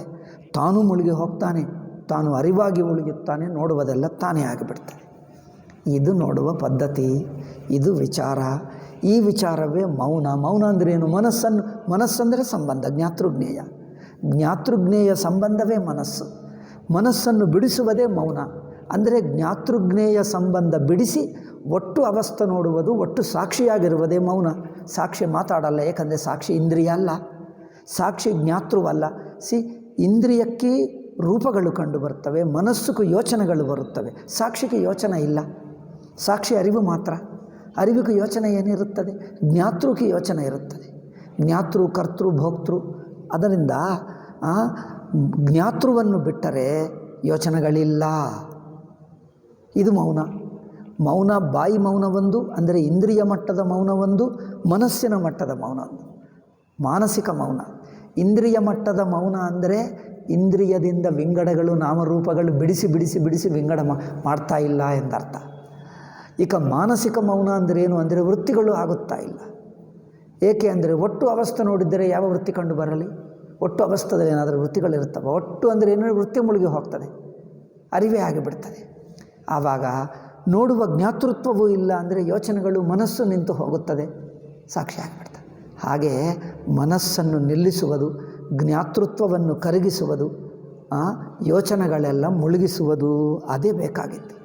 ಆವಾಗ ಚೈತನ್ಯ ಮಾತ್ರ ಉಳಿಯುತ್ತದೆ. ಆ ಚೈತನ್ಯಕ್ಕೆ ನೋಡುವವನು ನೋಡುವುದು ಅರಿವೇ, ನೋಡಲ್ಪಡುವುದು ಅರಿವೇ, ಎಲ್ಲವೂ ಅರಿವೇ. ಇದು ವಿಚಾರ, ಇದು ಸುಷುಪ್ತಿ. ಸುಷುಪ್ತಿ ಅಂದರೆ ಎಲ್ಲವೂ ತನ್ನಲ್ಲೇ ಮುಳುಗಿಸಿ ತಾನು ಮಾತ್ರ ಉಳಿಯುವುದು. ತನಗಿಂತ ಇನ್ನೊಂದಿಲ್ಲ. ತನಗಿಂತ ಬೇರೆ ಅಂದರೆ ತಾನು ಅಲ್ಪ ಆದರೆ ಇನ್ನೊಂದು ಹುಟ್ಟುತ್ತದೆ. ನೋಡಿ, ತನಗಿಂತ ಇನ್ನೊಂದು ಎಂದು ಯಾವಾಗ ಹುಟ್ಟುತ್ತದೆ? ತಾನು ಅಲ್ಪ ಆಗಿದ್ದರೆ ಇನ್ನೊಂದು ಉಳಿಯುತ್ತದೆ. ತಾನು ಸರ್ವವ್ಯಾಪಕವಾಗಿರುವಾಗ ತನಗಿಂತ ಇನ್ನೊಂದು ಹೇಳೋಕ್ಕಾಗ್ತದೆ? ಅನಂತ ಆಕಾಶಕ್ಕೆ ಹೊರಗೆ ಎಂದಿರುತ್ತದೆ. ಆಕಾಶಕ್ಕೆ ಹೊರಗೆ ಎಂದು ಹೇಳು, ಆಕಾಶ ಒಳಗೇನೋ ಗೊತ್ತಾಯಿತು. ಆಕಾಶಕ್ಕೆ ಹೊರಗೆ ಹೇಳು, ಆಕಾಶಕ್ಕೆ ಹೊರಗೆ ಅಂದರೆ ಹೇಗೆ? ನೀವು ಎಷ್ಟುವರೆಗೂ ಮನಸ್ಸು ಊಹಿಸ್ತದೋ ಅದೆಲ್ಲ ಆಕಾಶ. ಹೊರಗೆ ಅಂದರೆ ಹೊರಗೆ ಎಂದು ಯೋಚನೆ ಇಲ್ಲ. ಹೊರಗೆ ಒಳಗೆ ಎಂಬ ಸಂಬಂಧವೇ ಬಿದ್ದು ಹೋಗುತ್ತದೆ. ಹೊರಗೆ ಒಳಗೆ ಎಂಬ ಸಂಬಂಧವೇ ಆಕಾಶದ ಒಳಗೆ ಇದೆ ಅಲ್ಲವೇ? ಹೊರಗೆ ಒಳಗೆ ಎಂಬುದು ಆಕಾಶದ ಒಳಗೆ. ಆಕಾಶಕ್ಕೆ ಹೊರಗೆ ಅಂದರೆ ಏನು? ಒಳಗೆ ಹೊರಗೆ ಎಂದು ಸಂಬಂಧವೇ ಬಿದ್ದು ಹೋಗೋದು. ಹೊರಗೆ ಎಂಬ ಮಾತು ಕರ್ತವ್ಯ ಇಲ್ಲ. ಹಾಗೆ ಮನಸ್ಸಿನ ಸಂಬಂಧಗಳೆಲ್ಲ ತಪ್ಪನಿಸಬೇಕು. ಅಂಥದ್ದಿಲ್ಲವೇ ಇಲ್ಲ ಎಂದನಿಸಬೇಕು. ಮನಸ್ಸೇ ಕೆಲಸಕ್ಕೆ ಬರಲ್ಲ. ಮನಸ್ಸು ವ್ಯರ್ಥವಾಗುತ್ತದೆ. ಮನಸ್ಸಿನಿಂದ ಗೊತ್ತಾಗುವುದು ದೇಶ ಸಂಬಂಧ, ಕಾಲದ ಸಂಬಂಧ, ವಸ್ತು ಸಂಬಂಧ, ಜ್ಞಾತೃಜ್ಞೇಯ ಸಂಬಂಧ, ಸರ್ವವಿಧ ಸಂಬಂಧಗಳು ವ್ಯರ್ಥ ಎಂದು ಯಾವಾಗ ಗೊತ್ತಾಯಿತೋ ಮನಸ್ಸೇ ವ್ಯರ್ಥ ಆಗುತ್ತದೆ, ಅರಿವಾಗಿ ಉಳಿಯುತ್ತಾನೆ. ಅದು ಬೇಕು. ಆದ್ದರಿಂದ ಸ್ವತಃಸಿದ್ಧ ಅರಿವಾಗಿ ಉಳಿಯುವುದೇ ಮನಸ್ಸನ್ನು ಬಿಡುವುದು, ತಾನಾಗಿ ಉಳಿಯುವುದು. ಇದು ವೇದಾಂತ ವಿಚಾರ. ಇದು ಅನುಭವ ದೃಷ್ಟಿ. ಅನುಭವದಿಂದಲೇ ಗೊತ್ತಾಗ್ತದೆ ಹೊರತು ಸುಮ್ಮನೆ ಕಾನ್ಸೆಪ್ಟ್ಗಳು ತಯಾರು ಮಾಡಿಕೊಂಡ್ರೆ ಪ್ರಯೋಜನವಿಲ್ಲ ಅಲ್ಲವೇ? ಅದರಿಂದ ನಾನು ಇಷ್ಟು ಹೇಳಿದ್ದು ಜನರಿಗೆ, ನಾನು ಹೇಳಿದ್ದೆಲ್ಲ ಕಂಠಸ್ಥ ಮಾಡಿ ನೆನಪಿಟ್ಕೊಂಡು ಇನ್ನೊಬ್ಬರಿಗೆ ಹೇಳೋಕ್ಕಾಗ್ತದೆ? ನೀವು ಅನುಭವ ದೃಷ್ಟಿಯ ಇದ್ದರೆ, ನಿಮಗೆ ಅನುಭವ ಅರ್ಥವಾದರೆ ಆ ಅನುಭವವನ್ನು ಇನ್ನೊಬ್ಬರಿಗೆ ನಿಮ್ಮ ತರಹ ಹೇಳ್ತೀರೇ ಹೊರತು ನಾನು ಹೇಳಿದ್ದನ್ನು ಕಂಠಸ್ಥ ಮಾಡಿಕೊಂಡು ಇನ್ನೊಬ್ಬರಿಗೆ ಹೇಳೋಕ್ಕೆ ಆಗಲ್ಲ. ನಾನು ಹೇಳಿದ್ದು ಕಂಠಸ್ಥ ಮಾಡೋಕ್ಕಾಗ್ತದೆ? ಯಾವುದು ಕಂಠಸ್ಥ ಮಾಡ್ತೀವಿ ಅಂದರೆ ಅದು ಬೌದ್ಧಿಕವಾಯಿತು, ಬುದ್ಧಿಗೆ ಅರ್ಥವಾಗ್ತಾ ಇದೆ. ಇದು ನೋಟ್ಸ್ ಮಾಡೋಕ್ಕಾಗ್ತದೆ. ನಾನು ಹೇಳಿದ್ದು ನಿಮಗೆ ನೋಟ್ಸ್ ಮಾಡೋಕ್ಕಾಗಲ್ಲ, ಕಂಠಸ್ಥ ಮಾಡೋಕ್ಕಾಗಲ್ಲ, ಇನ್ನೊಬ್ಬರಿಗೆ ಹೇಳೋಕ್ಕೆ ಆಗಲ್ಲ. ಇದಕ್ಕೆ ಏನು ನೋಟ್ಸ್ ಮಾಡ್ತೀರಿ? ನೋಟ್ಸ್ ಮಾಡಿದ್ರೆ ಮತ್ತೆ ಜ್ಞಾತೃಜ್ಞೇಯ ಭೇದ ಉಳಿಯುತ್ತಾ ಇದೆ. ಅಲ್ಲಿ ಏನು ನೋಟ್ಸೇ ಇಲ್ಲ. ಜ್ಞಾತೃಜ್ಞೇಯ ಬಿಡಿಸುವುದೇ ತತ್ವ. ಆದ್ದರಿಂದ ಇದು ಅನುಭವ ದೃಷ್ಟಿ ಸ್ವರೂಪದಲ್ಲಿ ನಿಂತಿದ್ದರೆ ಎಲ್ಲ ನೋಟ್ಸ್ ತಾನೇ ಸಾಕ್ಷಿ ಆಗಿಬಿಟ್ಟನಲ್ಲ. ನೋಟ್ಸ್ ಎಲ್ಲ ತಾನೇ, ವೇದಾಂತ ತಾನೇ. ಆ ಅನುಭವದಲ್ಲಿದ್ದುಕೊಂಡು ನಿಮ್ಮ ಪರವಾಗಿ ನೀವು ಹೇಳಿ, ನಿಮ್ಮ ರೀತಿಯಾಗಿ ನಿಮ್ಮ ತರಹ ನೀವು ಹೇಳಬಹುದು ಇನ್ನೊಬ್ಬರಿಗೆ ಬೇಕಂದರೆ. ಬಟ್ ನೀವು ಹೇಳಿದ್ದರೆ ಅದು ಇನ್ನೊಂದು ಬಗೆ ಆಗ್ತದೆ. ಯಾರು ಅನುಭವ ದೃಷ್ಟಿಯ ತಿಳ್ಕೊಳ್ತಾರೋ ಪುಸ್ತಕದಲ್ಲಿ ಇದ್ದನ್ನು ಇದ್ದ ಹಾಗೆ ಹೇಳೋಕ್ಕೆ ಆಗಲ್ಲ. ಅದು ಹೇಳುವುದಾದರೆ ತನ್ನ ರೀತಿಯಾಗಿ ಇನ್ನೊಂದು ಬಗೆಯಾಗಿ ಬರುತ್ತದೆ. ಯಾವುದು ಹೇಳಿದ್ದರು? ಒಬ್ಬ ಗುರುಗಳು ಪಾಠ ಹೇಳುತ್ತಿದ್ದರೆ ಅವರು ಮಿಕ್ಕ ಪಂಡಿತರು ಬಂದು ಕೇಳುತ್ತಿದ್ದರು. ಅವರು ಯಾವುದೋ ಏನೇ ಹೇಳಲಿ ಆ ಪುಸ್ತಕದಲ್ಲಿದೆ ಒಂದು ಮಾತು ಹೇಳ್ತಾರೆ, ಈ ಪುಸ್ತಕ ಶ್ಲೋಕ ಉದಾಹರಿಸ್ತಾರೆ, ಹೇಳಿದ ಮಾತುಕೊಂದು ಶ್ಲೋಕ ಉದಾಹರಿಸ್ತಾರೆ. ಇವರು ಹೇಳುವಕ್ಕೆ ಹೋದರೆ ಹೌದು ಇವರು ಹೇಳಿದ್ದೆಲ್ಲ ಸರಿಯಾಗೇ ಇದೆ, ಚೆನ್ನಾಗಿದೆ, ಇದೆಲ್ಲ ಎಲ್ಲಿಂದ ಹೇಳ್ತಾ ಇದ್ದಾರೆ, ಯಾವ ಪುಸ್ತಕದಲ್ಲಿದೆ ಎಂದು ಕೇಳ್ತಾರೆ. ಅವರು ಹೇಳ್ತಾರೆ, ಯಾವ ಪುಸ್ತಕ ಎಲ್ಲಿಂದ ಹೇಳಬೇಕು, ಎಲ್ಲ ಪುಸ್ತಕ ಇಲ್ಲೇ ಇದೆ, ಇದಕ್ಕಿಂತ ಪುಸ್ತಕ ಬೇಕಾ? ಅವರೇನು ಪುಸ್ತಕ ನೋಡಿಕೊಂಡೇ ಹೇಳುವ ಅಭ್ಯಾಸ, ಕಂಠಸ್ಥ ಮಾಡಿ ಹೇಳುವುದೇ ಅಭ್ಯಾಸ. ಇಷ್ಟಿಷ್ಟು ಹತ್ತು 100 ಪುಸ್ತಕ ಓದಿ ಬರ್ತಾರೆ.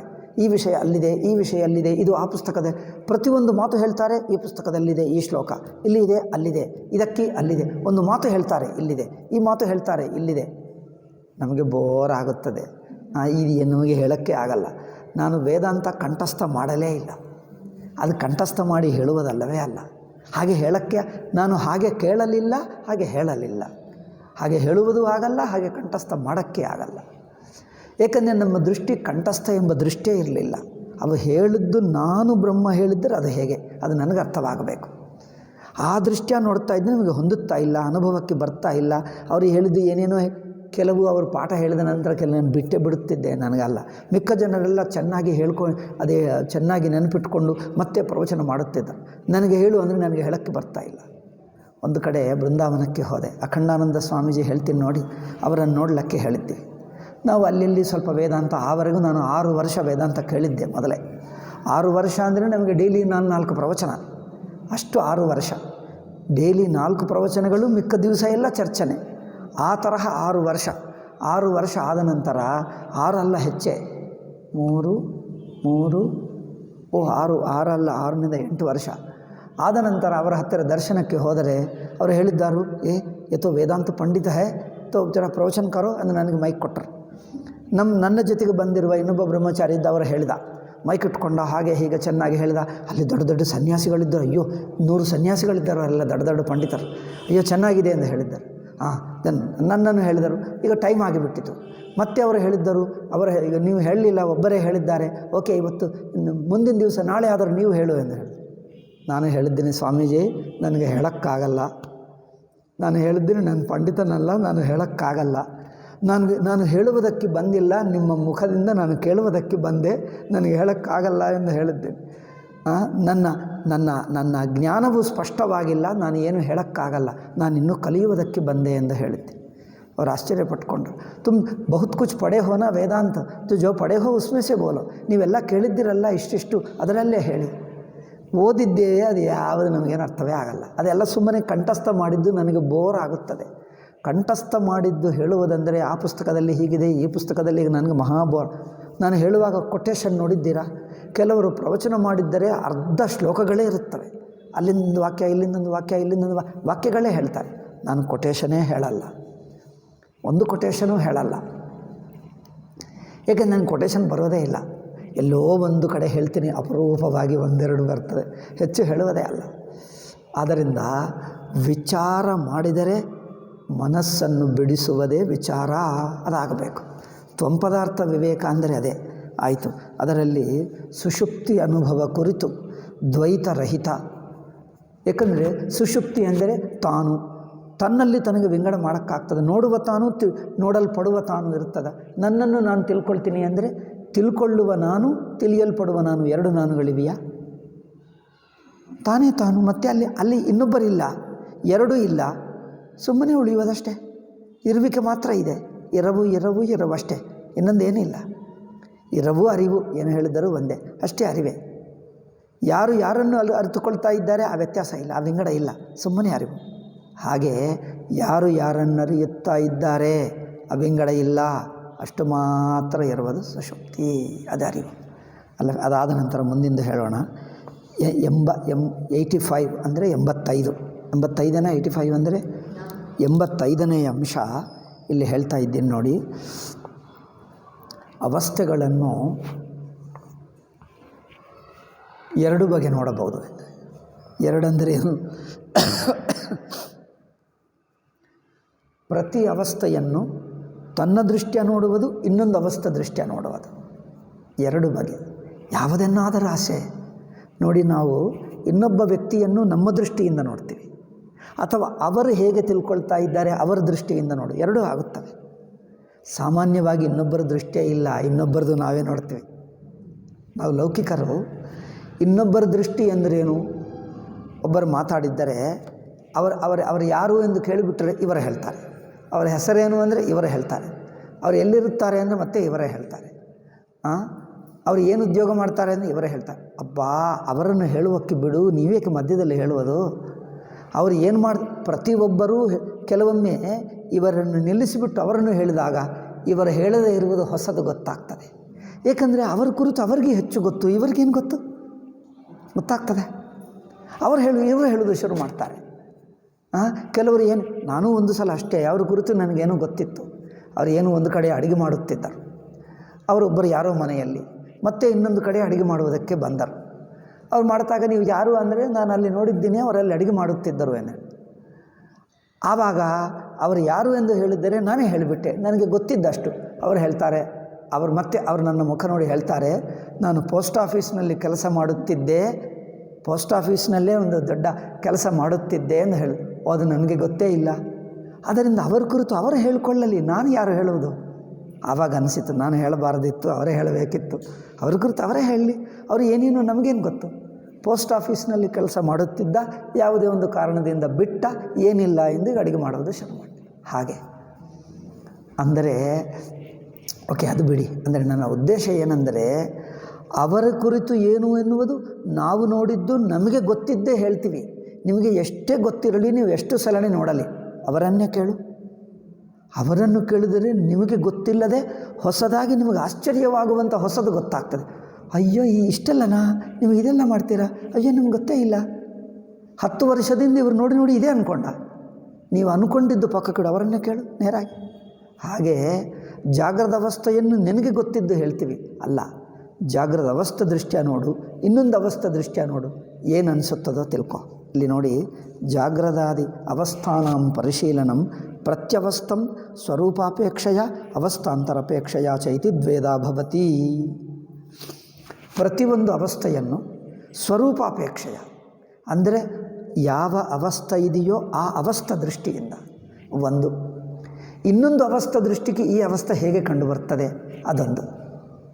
ಈ 2 ದೃಷ್ಟಿಗಳಿಂದ ನೋಡಬಹುದು. ಇದು ಎಲ್ಲಿ ಇಲ್ಲ. ನೀವು ಎಲ್ಲಿಯಾದರೂ ನೋಡಿದ್ದೀರಾ? ಯಾವ ಮಾಂಡುಕ್ಯದಲ್ಲಿ ಎಲ್ಲಿ ಬಂದಿಲ್ಲ, ಸ್ವಾಮೀಜಿಯಲ್ಲಿ ಹೇಳ್ತಾರೆ ಎಂದು ವಿಚಿತ್ರ, ಎಲ್ಲಿಯೂ ಇಲ್ಲ, ಯಾವ ಅವಸ್ಥೆಯಲ್ಲಿ ಇಲ್ಲ. ಸೊ ಸ್ವರೂಪಾಪೇಕ್ಷೆಯ ಅವಸ್ಥಾಂತರ ಅಪೇಕ್ಷೆಯ ಚ ಇತಿ ದ್ವೇಧಾ ಭವತಿ. ತದ್ಯಥಾ, ಹೇಗಂದರೆ ಸ್ವಪ್ನ ಸುಷುಪ್ತಾಪೇಕ್ಷೆಯೈವ ಜಾಗರಿತಸ್ಯ ಜಾಗರಿತತ್ವಂ ಸ್ವರೂಪೇಣ ತು ಸ್ವಾತ್ಮನ್ಯಧ್ಯಸ್ಥ ಕಾರ್ಯಕರಣ ಸಂಘಾತಾವಸ್ಥತ್ವಂ. ಓಕೆ, ಜಾಗರಿತ ಅವಸ್ಥವನ್ನು ಮೊದಲು ನೋಡೋಣ. ಜಾಗೃತ ಅವಸ್ಥವನ್ನು ಹೇಗೆ ನೋಡುವುದು? ಜಾಗರಿತ ಅವಸ್ಥವನ್ನು ನಾವು ಜಾಗೃತ್ತು ಎಂದು ಹೇಳಿದ್ದೀವಿ ಅಲ್ಲವೇ?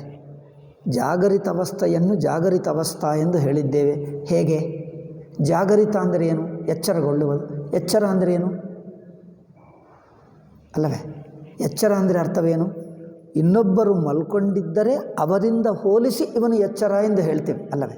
ಇವನು ಯಾರು ಅಂದರೆ ಇವನು ವಿದ್ಯಾವಂತರು ಎಂದು ಹೇಳಿದ್ದೀರಿ. ವಿದ್ಯಾವಂತರು ಅಂದರೆ ಅರ್ಥವೇನು?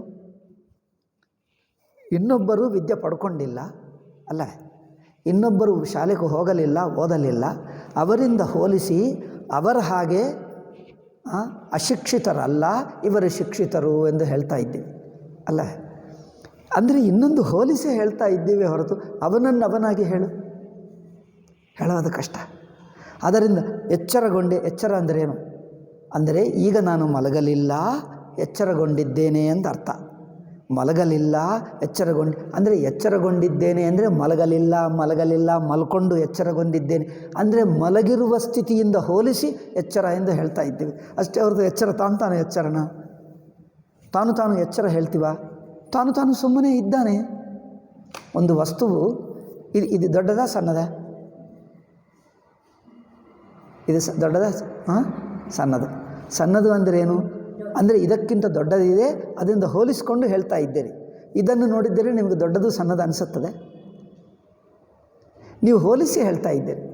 ದೊಡ್ಡದ ಸಣ್ಣದ ಅಂದರೆ ಏನು? ಇನ್ನೊಂದು ದೊಡ್ಡದಿಟ್ಕೊಂಡು ಅದೇ ಇನ್ನೊಂದು ದೊಡ್ಡದು ಏಕೆ? ಇದಕ್ಕಿಂತ ಸಣ್ಣದು ಇಷ್ಟೇ ಇದ್ದರೆ ಇದು ದೊಡ್ಡದಾಗಲ್ಲವಾ? ಅದರಿಂದ ದೊಡ್ಡದ ಸಣ್ಣದ ಹೇಳಿ? ಹೋಲಿಕೆದಿಂದಲೇ ಇನ್ನೊಂದದಿಂದ ಹೋಲಿಸೇ ದೊಡ್ಡದು ಸಣ್ಣದು ಹೇಳ್ತೀರಿ. ತಾನು ಏನು ಹೇಳಬೇಕು? ದೊಡ್ಡದ ಸಣ್ಣದ? ತಾನು ಏನು ಹೇಳೋಕ್ಕಾಗಲ್ಲ. ಇನ್ನೊಂದರಿಂದ ಹೋಲಿಸಿ ದೊಡ್ಡದು ಸಣ್ಣದು ಅದು ಹೆಸರು. ಹಾಗೆ ಜಾಗರಿತ ಎಂಬುದು, ಜಾಗ್ರತೆಂಬುದು ಇನ್ನೊಂದು ಅವಸ್ಥೆಯಿಂದ ಹೋಲಿಸಿ ಮಲ್ಕೊಂಡಿಲ್ಲ, ಮಲ್ಕೊಳ್ತಿದ್ದ, ಈಗ ಮಾತ್ರ ಎಚ್ಚರಗೊಂಡ. ಎಚ್ಚರ ಅಂದರೆ ಏನು? ಓ, ಹಿಂದೆ ಮಲ್ಕೊಂಡಿದ್ದೆ, ಅಲ್ಲಿಂದ ಈಗ ಎಚ್ಚರವಾಗಿ ಬಂದೆ ಎಂದರ್ಥ ಅಲ್ಲವೇ?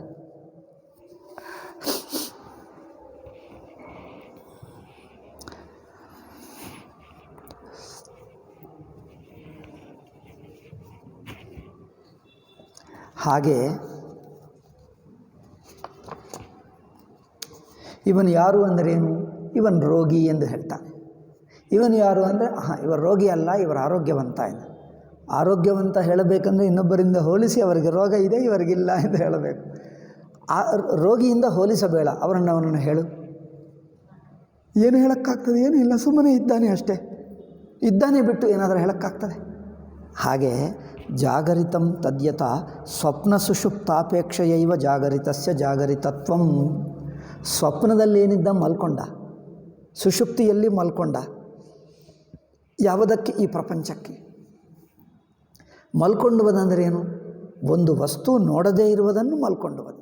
ಸುಷುಪ್ತಿ ಪ್ರಪಂಚಕ್ಕೆ ಮಲ್ಕೊಂಡ, ಮತ್ತೆ ಪ್ರಪಂಚಕ್ಕೆ ಎಚ್ಚರಗೊಂಡ ಅಲ್ಲವೇ? ಅಂದರೆ ಸ್ವಪ್ನ ಸುಷುಪ್ತಿ ಅವಸ್ಥೆಗಳ ಹೋಲಿಕೆಯಿಂದ ಇದನ್ನು ಜಾಗರಿತ ಎಂದು ಹೇಳಿದ್ದೀವಿ. ಸ್ವಪ್ನ ಸುಷುಪ್ತಿ ಇಲ್ಲ, ಜಾಗೃತನ ನೋಡಿ ಹೇಳಿ. ಇದೆ ಅಷ್ಟೇ, ಏನು ಹೇಳೋಕ್ಕಾಗ್ತದೆ? ಸುಮ್ಮನೆ ಇದೆ. ನೇರಾಗಿ ಜಾಗರಿತ ಅವಸ್ಥೆಯನ್ನು ತಾನು ತಾನಾಗಿ ಯಾರು ಎಂದು ಹೇಳಿದ್ದರೆ ಸ್ವರೂಪೇಣತು. ಇನ್ನು ಮಿಕ್ಕ ಸ್ವಪ್ನ ಸುಷುಪ್ತಿ ಅವಸ್ಥೆಗಳಿಂದ ಹೋಲಿಸಿದ್ದರೆ ಇದನ್ನು ಜಾಗೃತೆಂದು ಹೇಳಿದ್ದೀವಿ. ಇದನ್ನು ಇದಾಗಿ ಹೇಳು, ಇನ್ನೊಂದು ಹೋಲಿಸಬೇಡ, ನೇರಾಗಿ ನೋಡು, ಇದನ್ನೇ ಹೇಳು. ಇದ್ದಾನೆ ಅಷ್ಟೇ, ಇದ್ದಾನೆ ಅಷ್ಟೇ. ಒಬ್ಬನು ಇವರು ಯಾರು ಅಂದರೆ, ಓ ಇವರು ಅಲ್ಲಿಂದ ಬಂದರು ಎಂದು ಹೇಳ್ತೀವಿ. ಎಲ್ಲಿಂದ ಬಂದರೆಂದು ಹೇಳಲಿಲ್ಲ. ಒಬ್ಬರು ಇಲ್ಲೇ ಇದ್ದಾರೆ, ಇನ್ನೊಂದು ಜಾಗದಿಂದ ಬಂದರು. ಇದು ಹೋಲಿಸಿ, ಹಿಂದಿನ ಬ್ಯಾಕ್ಗ್ರೌಂಡಿನಿಂದ ಹೋಲಿಸಿ ಹೇಳ್ತಾ ಇದ್ದೀವಿ. ಹಿಂದಿನದು ಹೇಳಬೇಡ, ಸುಮ್ಮನೆ ಹೇಳು, ಇದ್ದಾನೆ ಅಷ್ಟೇ, ಏನೂ ಹೇಳೋಕ್ಕಾಗಲ್ಲ. ಹಾಗೆಯೇ ಸ್ವರೂಪೇಣತು ಸ್ವಾತ್ಮನ್ಯಧ್ಯಸ್ಥ ಕಾರ್ಯಕರಣ ಸಂಘಾತಾವಸ್ತತ್ವಂ. ನೇರಾಗಿ ಜಾಗೃತ ಅಂದರೆ ಏನು? ತಾನಿದ್ದಾನೆ, ಅರಿವು. ತನಗೆ ದೇಹ ತೋರ್ತಾ ಇದೆ, ಇಂದ್ರಿಯ ತೋರ್ತಾ ಇದೆ, ಮನಸ್ಸು ತೋರ್ತಾ ಇದೆ ಅಷ್ಟೇ. ಅರಿವಿದೆ, ಅರಿವಿನಲ್ಲಿ ದೇಹೇಂದ್ರಿಯ ಮನಸ್ಸುಗಳು ತೋರ್ತಾ ಇವೆ. ಇಷ್ಟೇ ಬಿಟ್ಟು ಇನ್ನೇನಾದರೂ ಹೇಳೋಕ್ಕಾಗ್ತದೆ? ಜಾಗೃತ ಅಂದರೆ ಏನು? ಅರಿವಿನಲ್ಲಿ ಕಲ್ಪಿತ. ಅರಿವಿನಲ್ಲಿ ಅಂದರೆ ಅರಿವಿಗೆ ಅಂಟುಕೊಂಡಲ್ಲ, ಅಂಟುಕೊಂಡರೆ ಅರಿವಿನ ಸ್ವರೂಪ ಆಗ್ತದೆ. ಅರಿವಿನಲ್ಲಿ ತೋರ್ತಾ ಇದೆ, ಅರಿವಿಗೆ ಅಂಟುಕೊಂಡಿಲ್ಲ, ಅರಿವಿನ ಸ್ವರೂಪವಲ್ಲ. ಅರಿವಿನಲ್ಲಿ ಇಂದ್ರಿಯ ಮನಸ್ಸು ಅಂದರೆ ಅಹಂಬುದ್ಧಿ ಸಮೇತ, ಅಹಂಬುದ್ಧಿ ಮನಸ್ಸು ಇಂದ್ರಿಯ ದೇಹ ಇದೆಲ್ಲ ತೋರ್ತಾ ಇದೆ ಅರಿವಿಗೆ. ಅಂದರೆ ಅರಿವಾಗಿದ್ದೇನೆ, ಅರಿವಿನಲ್ಲಿ ಕೆಲವು ತೋರ್ತಾ ಇವೆ. ಇಷ್ಟೇ ಜಾಗೃತ ಅಂದರೆ. ಜಾಗೃತನ್ನು ಜಾಗೃತಾಗಿ ನೋಡಿದ್ದಾರೆ. ಇದು ಜಾಗರಿತಮ್ಮಿಂದ ಹೆಸರೇಕಿಟ್ಟಿದ್ದೇನೆ, ಇನ್ನೊಂದರಿಂದ ಹೋಲಿಸಿ ನೋಡಿ ಎಷ್ಟಿದೆ. ಸ್ವಪ್ನ ಸುಷುಪ್ತಿದಿಂದ ಹೋಲಿಸಿ ಪ್ರಪಂಚವೇನು ಕಂಡು ಬರದೇ ಇರುವಂಥದ್ದು ಸುಷುಪ್ತಿ. ಹಾಗಲ್ಲ, ಪ್ರಪಂಚವೆಲ್ಲ ಮುಚ್ಚಿ ಹೋಗಿದ್ದರೆ ಸುಷುಪ್ತಿ, ಈಗ ಮುಚ್ಚಿ ಹೋಗಲಿಲ್ಲ, ತೆರೆದು ನೋಡ್ತಾ ಇದ್ದೀವಿ ಎಂದು ಹೇಳಿ ಜಾಗರಿತವನ್ನು ಇನ್ನೊಬ್ಬರಿಂದ ಹೋಲಿಸಿ ಹೆಸರಿಟ್ಟಿದ್ದೆ. ನೇರಾಗಿ ನೋಡಿದ್ದರೆ ಅರಿವು ಅಷ್ಟೇ. ಅದರಿಂದ ಅವರು ಯಾರು ಎಂಬುದು ಏನು ಹೇಳಬೇಕಾಗಿಲ್ಲ. ಅವರು ಯಾರೆಂಬುದು ಎಲ್ಲರಿಗೂ ಗೊತ್ತು. ಇನ್ನೊಂದು ಉದಾಹರಣೆ ಹೇಳ್ತಾ ಇದ್ದೆ. ಯಾರೇ ಆಗಲಿ, ಇವರು ಯಾರು ಅಂದರೆ ಇದ್ದಾನೆ, ಎಲ್ಲರಿಗೂ ಗೊತ್ತು. ಅವರು ಏನು ಮಾಡ್ತಾನೆ, ಎಲ್ಲಿರುತ್ತಾನೆ, ಎಷ್ಟು ಊಟ ಮಾಡ್ತಾನೆ, ಎಷ್ಟು ಇಡ್ಲಿ ತಿಂತಾನೆ, ಎಷ್ಟು ಸಾಂಬಾರು ಕುಡಿಯುತ್ತಾನೆ, 2 ಇಡ್ಲಿಯ 3 ಇಡ್ಲಿ, ಅದೆಲ್ಲ ಹೇಳಬೇಕಾಗ್ತದೆ. ಅದೆಲ್ಲ ತಿನ್ನುವ ಕ್ರಿಯೆ ಅಲ್ಲವೇ? ಸುಮ್ಮನೆ ಅವರು ಯಾರು ಅಂದರೆ ಇದ್ದಾನೆ, ಕಂಡು ಬರ್ತಾ ಇಲ್ಲವಾ? ಇದ್ದಾನೆ ಅಷ್ಟೇ. ಇರುವಿಕೆ ಬಿಟ್ಟು ಇನ್ನೇನು ಹೇಳಬೇಕು? ಇದ್ದಾನೆ, ಅದು ಗೊತ್ತೇ ಇದೆ ಮೊದಲೇ. ಅವರು ನಿಜವಾಗಿ ಯಾರೋ ಅದು ಮೊದಲೇ ಗೊತ್ತು ನಮಗೆ. ಈಗ ಮಿಕ್ಕದು ಏನು ಕೇಳ್ತಿರೋ ಅದೆಲ್ಲ ಅಧ್ಯಾರೋಪ. ಅವರ ಕುರಿತು ನೀವು ಏನು ಕೇಳ್ತಿರೋ ಅದೆಲ್ಲ ಅಧ್ಯಾರೋಪ. ಯಾವ ಅಧ್ಯಾರೋಪ ಇಲ್ಲದೆ ನೇರಾಗಿ ಅವರು ಏನು ಹೇಳು, ನೇರಾಗಿ ಅವರು ಹೇಳಬೇಕಾಗಿಲ್ಲ, ನಾನು ಕೇಳಬೇಕಾಗಿಲ್ಲ, ಅವರು ಹೇಳಬೇಕಾಗಿಲ್ಲ. ಏಕೆ? ಅವರು ಇದ್ದಾನೆ, ಇರುವೇ ಇರು, ಗೊತ್ತಾಯ್ತಲ್ಲ. ಇರುವ ಮೊದಲೇ ಗೊತ್ತು. ಅವರು ಯಾರು ಎನ್ನುವುದು ಮೊದಲೇ ಗೊತ್ತು, ಅದು ಕೇಳಬೇಕಾಗಿಲ್ಲ. ಯಾವುದು ಕೇಳಬೇಕಾಗಿಲ್ಲವೋ, ಯಾವುದು ಎಲ್ಲರಿಗೂ ಗೊತ್ತೋ ಅದೇ ಸತ್ಯ. ಈಗ ಮಿಕ್ಕದೆಲ್ಲ ಅಧ್ಯಾರೋಪಿತ ಅಲ್ಲ, ಮಿಕ್ಕದೆಲ್ಲ ಅಧ್ಯಾರೋಪಿತ. ಅವರು ಇದ್ದಾನೆ ಅಷ್ಟೇ ಆಯ್ತಲ್ಲ, ಅದು ಸ್ವತಃ ಸಿದ್ಧ. ಅದು ಯಾರನ್ನು ಕೇಳಬೇಕಾಗಿಲ್ಲ, ಅವನು ಹೇಳಬೇಕಾಗಿಲ್ಲ, ಯಾರೂ ಹೇಳಬೇಕಾಗಿಲ್ಲ. ಇದೇ ಇದೇ ಇದೇ ಇದೇ ಇರುವು ಮಾತ್ರ ಸ್ವತಃ ಸಿದ್ಧ ಅಲ್ಲ. ಹಾಗೆ ಇಲ್ಲಿ ನೋಡಿ, ಸ್ವರೂಪೇಣತು ಸ್ವಾತ್ಮನಿ ಅಧ್ಯಸ್ಥ, ತಾನಿದ್ದಾನೆ ಅಷ್ಟೇ. ತಾನಿದ್ದಾನೆ ಎನ್ನುವುದೇ ಗೊತ್ತಾಗ್ತಾಯಿದೆ, ಯಾಕಂದರೆ ಸ್ವತಃ ಸಿದ್ಧ ಅನುಭವ. ತಾನಿದ್ದಾನೆ ಅಂದರೆ ತಾನು ಅರಿವಾಗಿದ್ದಾನೆ. ಆ ಅರಿವಿಕೆ ಏನೇನೋ ಗೊತ್ತಾಗ್ತಾ ಇದೆ. ಅದು ಗೊತ್ತಾಗುವುದರಿಂದ ಅದು ನಾನಲ್ಲ. ಅರಿವಿನಲ್ಲಿ ತೋರುವುದರಿಂದ ಅರಿವು ಕಾಣ್ತಾ ಇಲ್ಲ, ಬಟ್ ಅರಿವಿನಲ್ಲಿ ತೋರ್ತಾ ಇದೆ. ಅರಿವನ್ನು ಬಿಟ್ಟು ತೋರ್ತಾ ಇಲ್ಲ, ಅರಿವಲ್ಲ ಅದು. ಅರಿವಿನ ಸ್ವರೂಪವಲ್ಲ, ಅರಿವಿಗಿಂತ ಹೊರಗೆ ಅಲ್ಲ.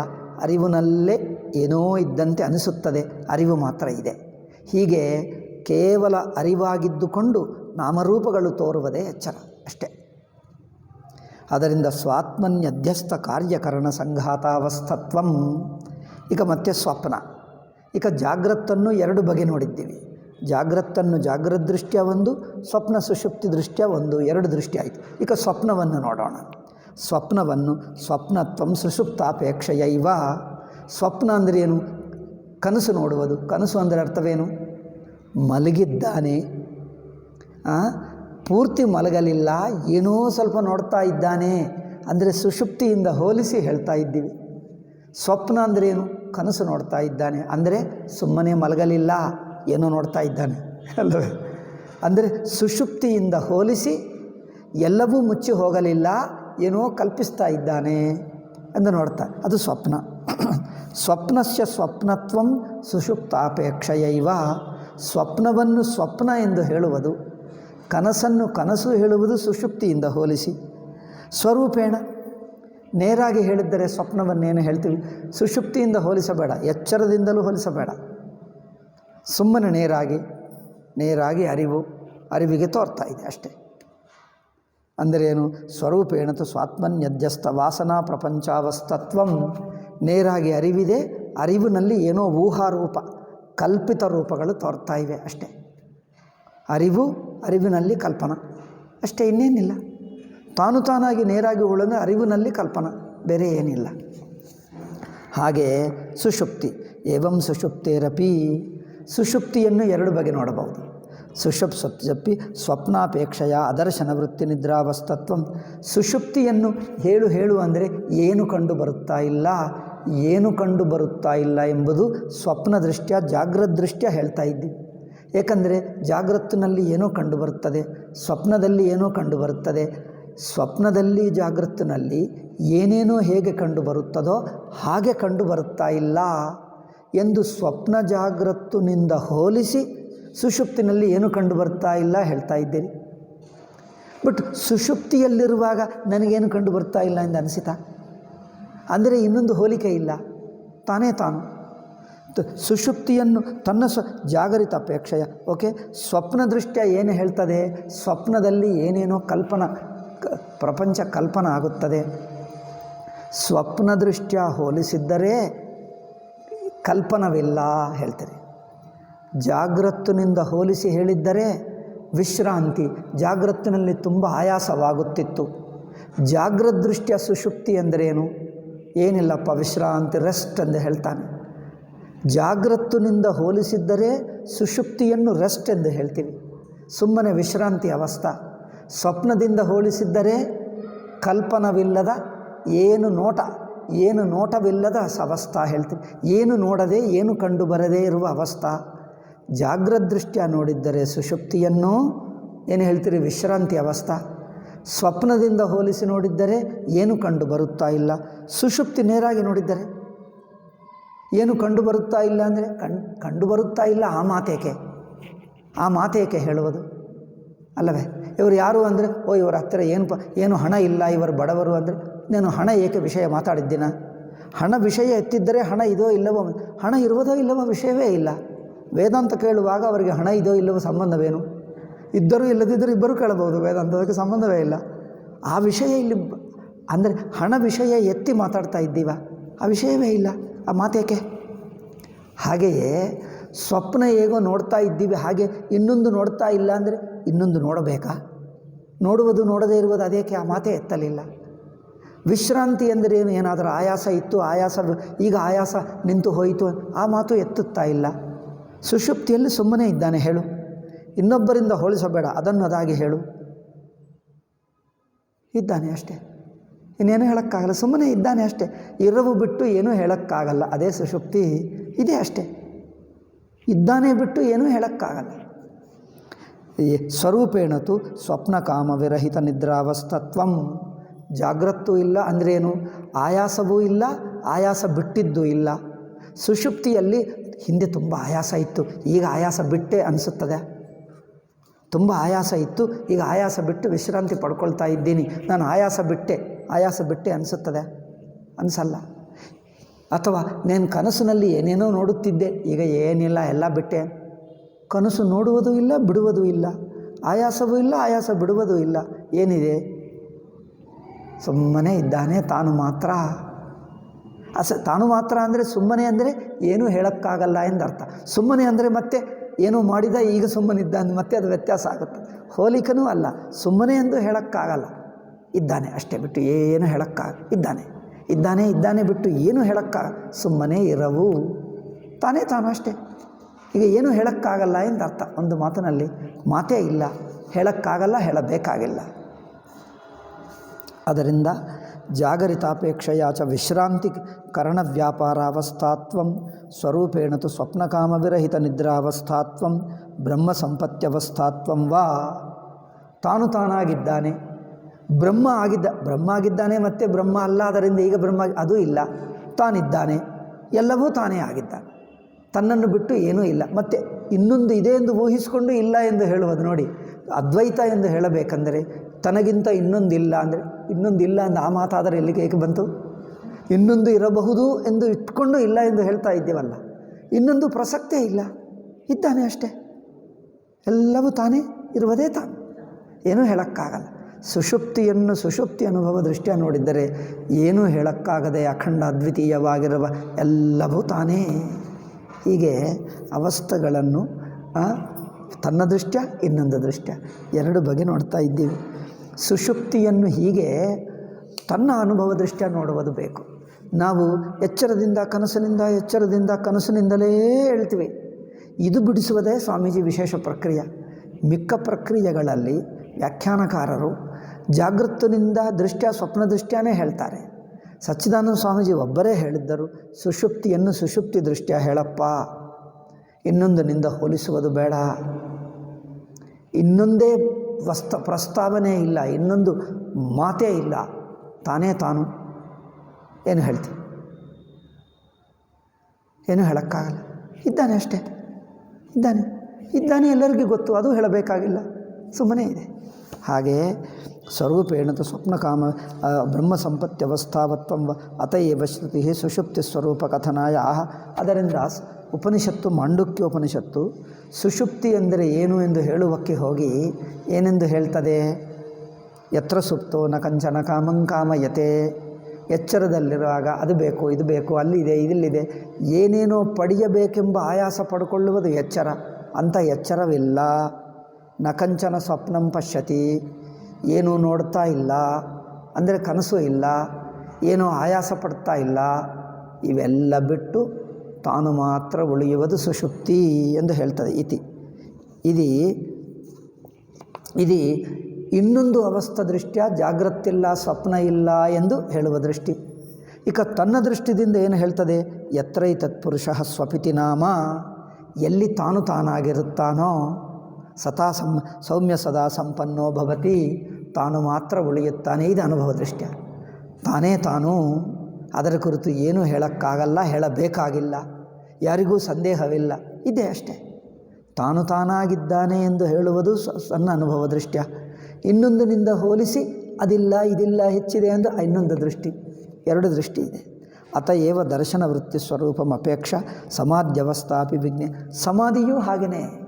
ಪ್ರಪಂಚ ಕಂಡು ಬಂದರೆ ಪ್ರಪಂಚ ಅವಸ್ಥಾ, ಪ್ರಪಂಚ ನಿಂತು ಹೋದರೆ ಸಮಾಧಿ ಹೇಳ್ತೀವಿ. ಸಮಾಧಿ ಹೇಳುವುದು ಮತ್ತೆ ಪ್ರಪಂಚ ಇಟ್ಕೊಂಡೆ. ಪ್ರಪಂಚ ಪ್ರಸಕ್ತಿಯೇ ಇಲ್ಲದಿದ್ದರೆ ಸಮಾಧಿ ಅಂದರೆ ಏನು? ಅಷ್ಟೇ, ಇದ್ದಾನೆ, ಇನ್ನೇನು ಹೇಳೋಕ್ಕಾಗಲ್ಲ. ಸುಷುಪ್ತಿ ಹೇಗೆ ಇದ್ದಾನೆ ಹೇಳ್ತಾನೋ, ಸಮಾಧಿ ಅಷ್ಟೇ ಇದ್ದಾನೆ, ಅಷ್ಟೇ. ಅದರಿಂದ ಅತಯವ ದರ್ಶನ ವೃತ್ತಿ ಸ್ವರೂಪಮಪೇಕ್ಷ ಭಾಷ್ಯಕಾರ ಆಹ ನ ಸ್ಥಾನತೋಪಿ ಪರಸ್ಯುಭಯಲಿಂಗಂ ಸರ್ವತ್ರ ಹೀತಿ ಸೂತ್ರಾರ್ಥ ವ್ಯಾಖ್ಯಾನಂ ಆರಭಮಾಣಃ ಏನ ಬ್ರಹ್ಮಣ ಸುಷುಪ್ತ್ಯಾದಿಶು ಜೀವ ಉಪಾದ್ಯುಪಶಮಾತ್ ಸಂಪದ್ಯತೆ ತಸ್ಯೇದಾದೀಂ ಸ್ವರೂಪಂ ಶ್ರುತಿವಶೇನ ಅದರಿಂದ ಜೀವನ ಸ್ವರೂಪ ಒಂದಾನೊಂದು ಸಂದರ್ಭದಲ್ಲಿ ದೇಹ ಇಟ್ಕೊಂಡು ಇಂದ್ರಿಯಗಳು ಮನಸ್ಸಿಟ್ಕೊಂಡಾಗ ಅವನೇ ಜೀವನಾಗಿ ಜೀವ ಅಂದರೆ ಕರ್ತೃಭೋಕ್ತೃವಾಗಿ ಕಂಡು ಬರ್ತಾನೆ. ಆ ಉಪಾಧಿ ಬಿಟ್ಟರೆ ಏನೂ ಹೇಳೋಕ್ಕಾಗಲ್ಲ, ಹೇಳಬೇಕಾಗಿಲ್ಲ, ಇರುವುದೇ ತಾನು. ಅದನ್ನು ಸ್ವರೂಪದಲ್ಲೇ ಹೇಳ್ತದೆ. ಸ್ವರೂಪ ಅಂದರೆ ತಾನು ಕುರಿತು ಏನು ಅಂದರೆ ತಾನೇ, ತನ್ನ ಕುರಿತು ಏನು ಅಂದರೆ ತಾನು ಮಾತ್ರ ಅಷ್ಟೇ, ಅದೇ ತಾನು. ಅದಕ್ಕೋಸ್ಕರ ಆತ್ಮ, ಸಂಸ್ಕೃತದಲ್ಲಿ ಆತ್ಮ ಮಾತುಕು ತಾನು ಎಂದರ್ಥ. ತಾನು ಅಂದರೆ ಏನು ಅಂದರೆ ತಾನು ಅಂದರೆ ತಾನೇ, ಇನ್ನೇನು ಏನು ಹೇಳೋಕ್ಕಾಗಲ್ಲ, ಏನು ಹೇಳಿದರೂ ತಪ್ಪೇ ಆಗ್ತದೆ. ತಾನೇ ತಾನು ಅಷ್ಟೇ. ಏವಂ ಜಾಗರಿತಪೇಕ್ಷೆಯಾತು ಸುಷುಪ್ತಂ ಸ್ಥಿತ್ಯಪೇಕ್ಷೆಯಾಚು ಪ್ರಳಯಾವಸ್ಥಾಂ ಪರಿಶೀಲಯನ್ನಾಹ. ಸುಷುಪ್ತಿನಿ ಜಾಗೃತಾವಸ್ಥಾ ದೃಷ್ಟಿಯ ನೋಡಿದ್ದರೆ ಪ್ರಪಂಚವೆಲ್ಲ ಮುಳುಗಿ ಹೋಯಿತು ಎಂದು ಹೇಳ್ತಾರೆ. ಅಥವಾ ಸೃಷ್ಟಿ ದೃಷ್ಟಿಯ ನೋಡಿದ್ದರೆ ಇದೆಲ್ಲ ಪ್ರಳಯವಾಯಿತು. ಸುಷುಪ್ತಿಯನ್ನು ಪ್ರಳಯ ಎಂದು ಹೇಳುವುದು ಮತ್ತು ಸೃಷ್ಟಿ ಇಟ್ಕೊಂಡು ಹೋಲಿಸಿ ಇಂಥ ಪ್ರಪಂಚವಿಲ್ಲ, ಅದರಿಂದ ಪ್ರಳಯ ಹೇಳ್ತೀರಿ. ಇಂಥ ಪ್ರಪಂಚವು ಕಂಡುಬರುತ್ತಾ ಇದೆಲ್ಲ ಇದು ಇಲ್ಲ ಎಂದು ಹೇಳ್ತೀವಿ. ತಾನು ಅದು ಹೇಳೋಕ್ಕಾಗಲ್ಲ. ಈ ಅಂಶವು ನಾವು ಮತ್ತೆ ನಂತರ ಹೇಳೋಣ, ಯಾಕಂದರೆ 1 ಗಂಟೆ ಆಯಿತು. ಇನ್ನೊಂದು ಪಾಠ ಇದೆ, ಇನ್ನು 1 ಆಗ್ತದೋ 2 ಆಗ್ತದೋ, ಮತ್ತು 2 ಆಗಬಹುದು ಅನಿಸುತ್ತದೆ. 1 2 ಏನೇ ಆಗಲಿ, 1 2 ಪ್ರವಚನದಿಂದ ಈ ತ್ವಂಪದಾರ್ಥ ವಿವೇಕ ಮುಗಿಯುತ್ತದೆ. ಈಗ ನಂತರ ಮಹಾವಾಕ್ಯ ಕುರಿತು ಅದು 1 2 3 ಪ್ರವಚನಗಳಾಗಬಹುದಷ್ಟೇ. ಸ್ವಾಮೀಜಿ ಹೆಚ್ಚೇನು ಹೇಳಲಿಲ್ಲ. 2 3 ಪ್ರವಚನಗಳು ಆಗಿಬಿಟ್ಟರೆ ಮಹಾವಾಕ್ಯ ಮುಗಿಯುತ್ತದೆ. ಈಗ ಲಾಸ್ಟ್ಗೆ ಉಪಸಂಹಾರ ಹೇಳಿದ್ದೆಲ್ಲ ಒಂದು ಸಮ್ಮರೈಸ್, ಸಾರಭೂತ ಹೇಳುವುದು ಪುಸ್ತಕ, ಇಡೀ ಪುಸ್ತಕದಲ್ಲಿ ಸಾರಭೂತ ಅದು 1 2 ಒಟ್ಟುಗೂಡಿಸಿ ಒಂದು 10 ಪ್ರವಚನದಲ್ಲಿ ಮುಗಿಸ್ಬಿಡ್ಬೇಕಷ್ಟೇ. ಸಾಕು, ಹೆಚ್ಚಾಗ್ತಾ ಇದೆ ಅಲ್ಲವೇ, ತುಂಬ ಆಗ್ತಾಯಿದೆ. ಈಗೇನು ಮುಗಿಸ್ಬಿಡಬೇಕು, 300ಕ್ಕಿಂತ ಹೆಚ್ಚಾಯಿತು. ಈ ಪರಿಭಾಷೆ ಮುಗಿಸಿಬಿಟ್ಟು ಬೇರೆ ಏನು ಹೇಳುವುದು, ಮಾಂಡುಕ್ಯನೋ ಏನೋ ಅಂದ್ಕೊಂಡಿದ್ದೀನಲ್ಲ, ನಾನು ಮಾಂಡುಕ್ಯ ತಂದೇ ಇಲ್ಲ, ಮಾಂಡುಕ್ಯ ಪುಸ್ತಕನೇ ತಂದಿಲ್ಲ, ಅಲ್ಲೇ ಬಿಟ್ಟು ಬಂದೆ. ಬೇಗ ಹಾಗೆ ಬಂದರು. ಆಯಿತು, ಇಲ್ಲಿ ಏನೋ ಇದ್ದರೆ ತಗೊಂಡು ಮಾಡೋಣ. ಮಾಂಡುಕ್ಯ ಉಪನಿಷತ್ತು ಅದ್ಭುತವಾಗಿದೆ. ಆಯಿತು. ಓಂ ಶಾಂತಿ ಶಾಂತಿ ಶಾಂತಿ. ಹರಿ ಓಂ ಶ್ರೀ ಗುರುಭ್ಯೋ ನಮಃ. ಹರಿ ಓಂ ತತ್ಸತ್. ಇದು ಗ್ರಂಥ ವಿಷಯ ಅಲ್ಲ, ಅದು ಮಾತ್ರ ನಾನು ಕಲಿತುಕೊಂಡಿದ್ದು. ವೇದಾಂತ ಅಂದರೆ ಒಂದು ಗ್ರಂಥ ಅಧ್ಯಯನವಲ್ಲ, ಗ್ರಂಥ ವಿಷಯವಲ್ಲ. ತನ್ನನ್ನು ತಾನು ನೋಡುತ್ತಾ ತನ್ನ ನಿಜಸ್ವರೂಪವನ್ನು ತಿಳಿದು ತಾನಲ್ಲದ್ದನ್ನು ಬಿಡಿಸಿ ತಾನು ಮಾತ್ರ ಉಳಿಯುವ ಅಷ್ಟೇ ವೇದಾಂತ. ಆಯಿತು.